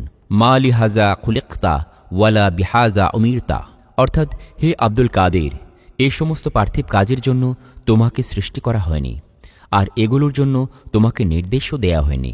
বড় পীর রহমতুল্লাহ আলাইহি এ ধরনের অদৃশ্য বাণীসমূহ শিশুকাল থেকেই প্রায় শুনে আসছিলেন। তাই সেদিনকার এরূপ দৈববাণী শ্রবণ করে তার কোনরূপ ভয়ভীতির উদ্রেক হল না, বরং এ বাণী তাঁর অন্তরের মুক্তির আকাঙ্ক্ষাকে আরও তীব্রতর করে দিল। এ প্রসঙ্গে স্বয়ং বড় পীর আব্দুল কাদির জিলানী রহমতুল্লাহ আলাইহি পরবর্তীকালে স্বীয় জবানিতেই বর্ণনা করেছিলেন। আল্লাহ প্রদত্ত সেই দৈববাণী হৃদয়ের কোণে নিয়ে আমি স্বীয় গৃহের ছাদে আরোহণ করত গভীর চিন্তায় নিমগ্ন হইলাম। এমন সময় সুদূর প্রান্তে তাকাতেই সহসা দেখিতে পাইলাম একটি বিরাট কাফেলা বাগদাদ অভিমুখে অগ্রসর হইতেছে। আমার হৃদয়ের তীব্র আকাঙ্ক্ষা এবং কাফেলার বাহ্যিক দৃশ্য আমার হৃদয়ে দুর্দমনীয় প্রভাব বিস্তার করিল। আমি ছাদের উপর আর তিষ্ঠিতে পারিলাম না। তথা হইতে অবতরণ করিয়া স্নেহময়ী জননীর নিকট গিয়া হাজির হইলাম। এ সময় আমার উদ্বিগ্নতা পরিষ্কারভাবে স্বীয় চেহারায় ফুটিয়া উঠিয়াছিল। সে দৃশ্য অবলোকন করিয়া জননী আমার নিকট জিজ্ঞাসা করিলেন, হে আমার প্রিয় পুত্র, তোমার অন্তরের কোন বাসনা তোমাকে এমন বিচলিত করিতেছে? আমি জবাবে বলিলাম, আম্মা, আমার জ্ঞান পিপাসা মিটাইবার জন্য আপনার সমীপে বাগদাদ গমনের অনুমতি প্রার্থনা করিতেছি। বড় পীর আব্দুল কাদির জিলানী রহমতুল্লাহ আলাইহি বলিতেছেন, বাগদাদ গমনের উদ্দেশ্য কেবল বিদ্যালাভই ছিল না, বরং ইসলামী শিক্ষায় পূর্ণতা লাভের সাথে সাথে তথায় অবস্থানরত আল্লাহর প্রিয় বান্দা মহামনীষীদের সাথে সাক্ষাৎ এবং সঙ্গলাভও আমার উদ্দেশ্য ছিল।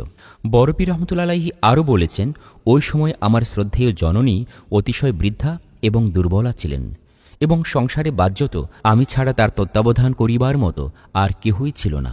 কিন্তু এতদূর সত্ত্বেও আমার শিক্ষার পূর্ণতার প্রতি দৃষ্টি রাখিয়া তিনি আমাকে বাগদাদ গমনের অনুমতি প্রদান করিলেন। বড় পীর রহমতুল্লাহ আলাইহির জননী উম্মুল খায়ের ফাতিমা রহমতুল্লাহ আলাইহি তখন ৭৮ বয়সের বৃদ্ধা। দুনিয়াতে তাঁর তত্ত্বাবধানের জন্য এই পুত্রটি একমাত্র সম্বল। অথচ একদিকে তিনি বিন্দুমাত্র লক্ষ্য না করে দ্বিধাহীন চিত্তে পরম প্রিয় চোখের পুতলি ও একমাত্র সহায় সম্বল জ্ঞান পিপাসী পুত্রটিকে বিদ্যাচর্চার নিমিত্তে গৃহত্যাগের জন্য স্বাচ্ছন্দ্যে অনুমতি প্রদান করলেন। এর দ্বারা তাঁর হৃদয়ের যে অপরিসীম ধৈর্য, সহ্য ও মানসিক শক্তির প্রমাণ পাওয়া গেল, তাহা বলার অপেক্ষা রাখে না।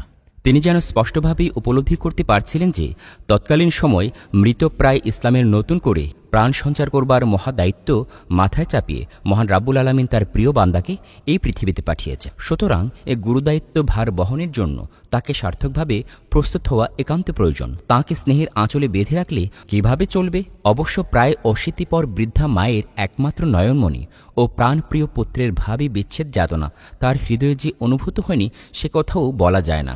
কিন্তু সে যাতনাকে তিনি পরোয়া করেননি। কর্তব্যনিষ্ঠা এবং প্রয়োজনের তাগিদে হৃদয়ের যাতনা ও বেদনাকে একান্ত তুচ্ছ জ্ঞান করে আল্লাহ তাআলার ইচ্ছা এবং মর্জির উপরেই তিনি আত্মসমর্পণ করেছিলেন। শত ধন্যবাদ এমন জননীর নৈতিক চরিত্র, দৃঢ় মনোবল ও স্বার্থত্যাগের উপরে।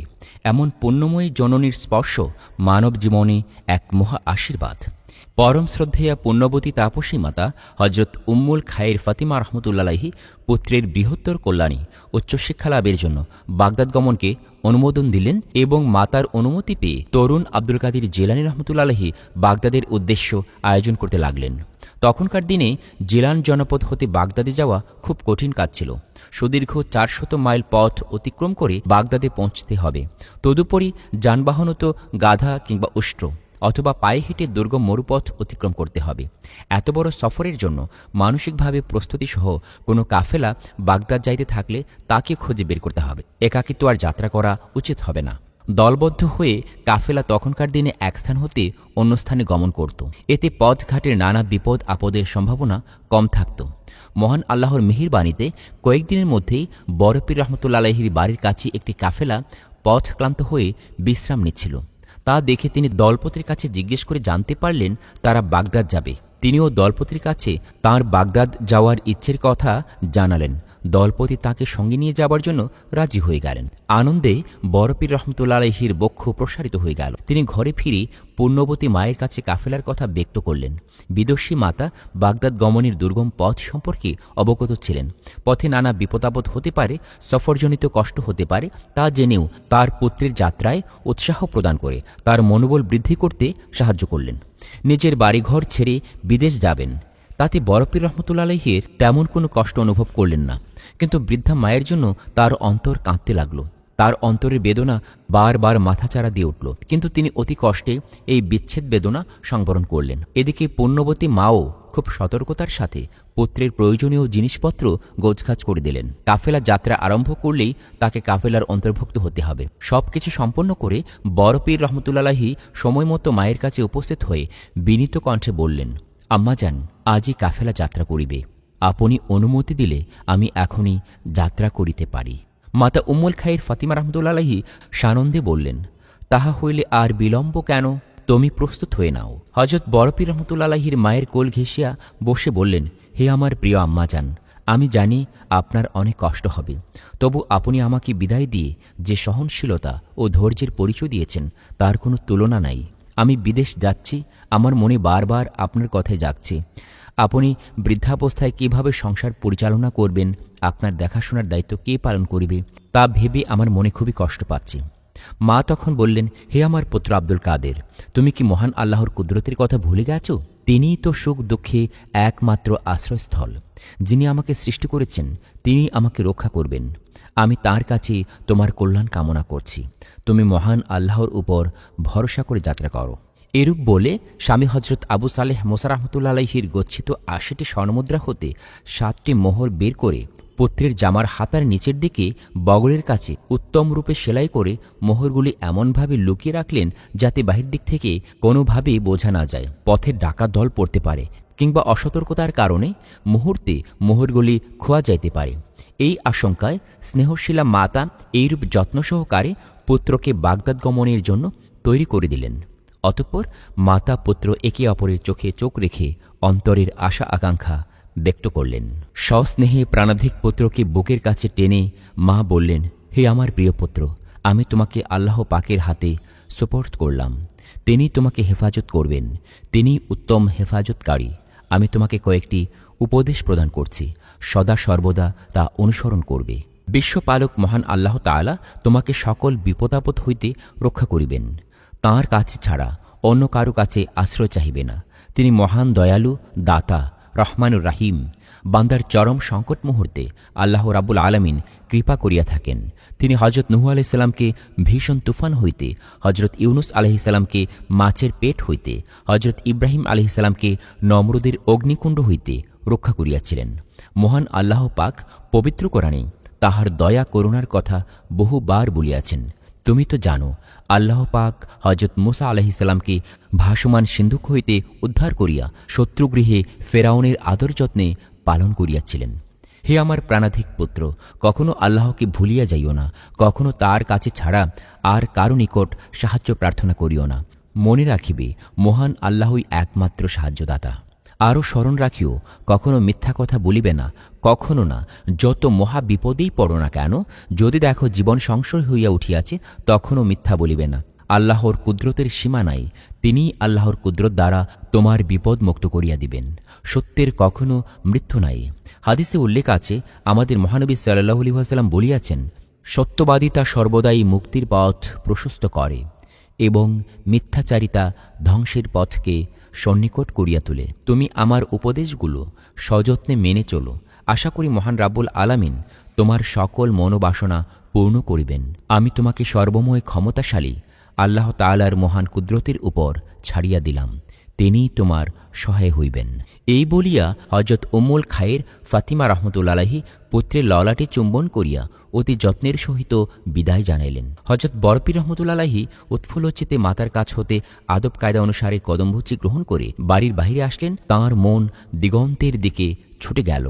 তার অভূতপূর্ব আনন্দ হিল্লোল বয়ে চলল। অতি ধীর পায়ে কাফেলার দিকে যাত্রা করলেন।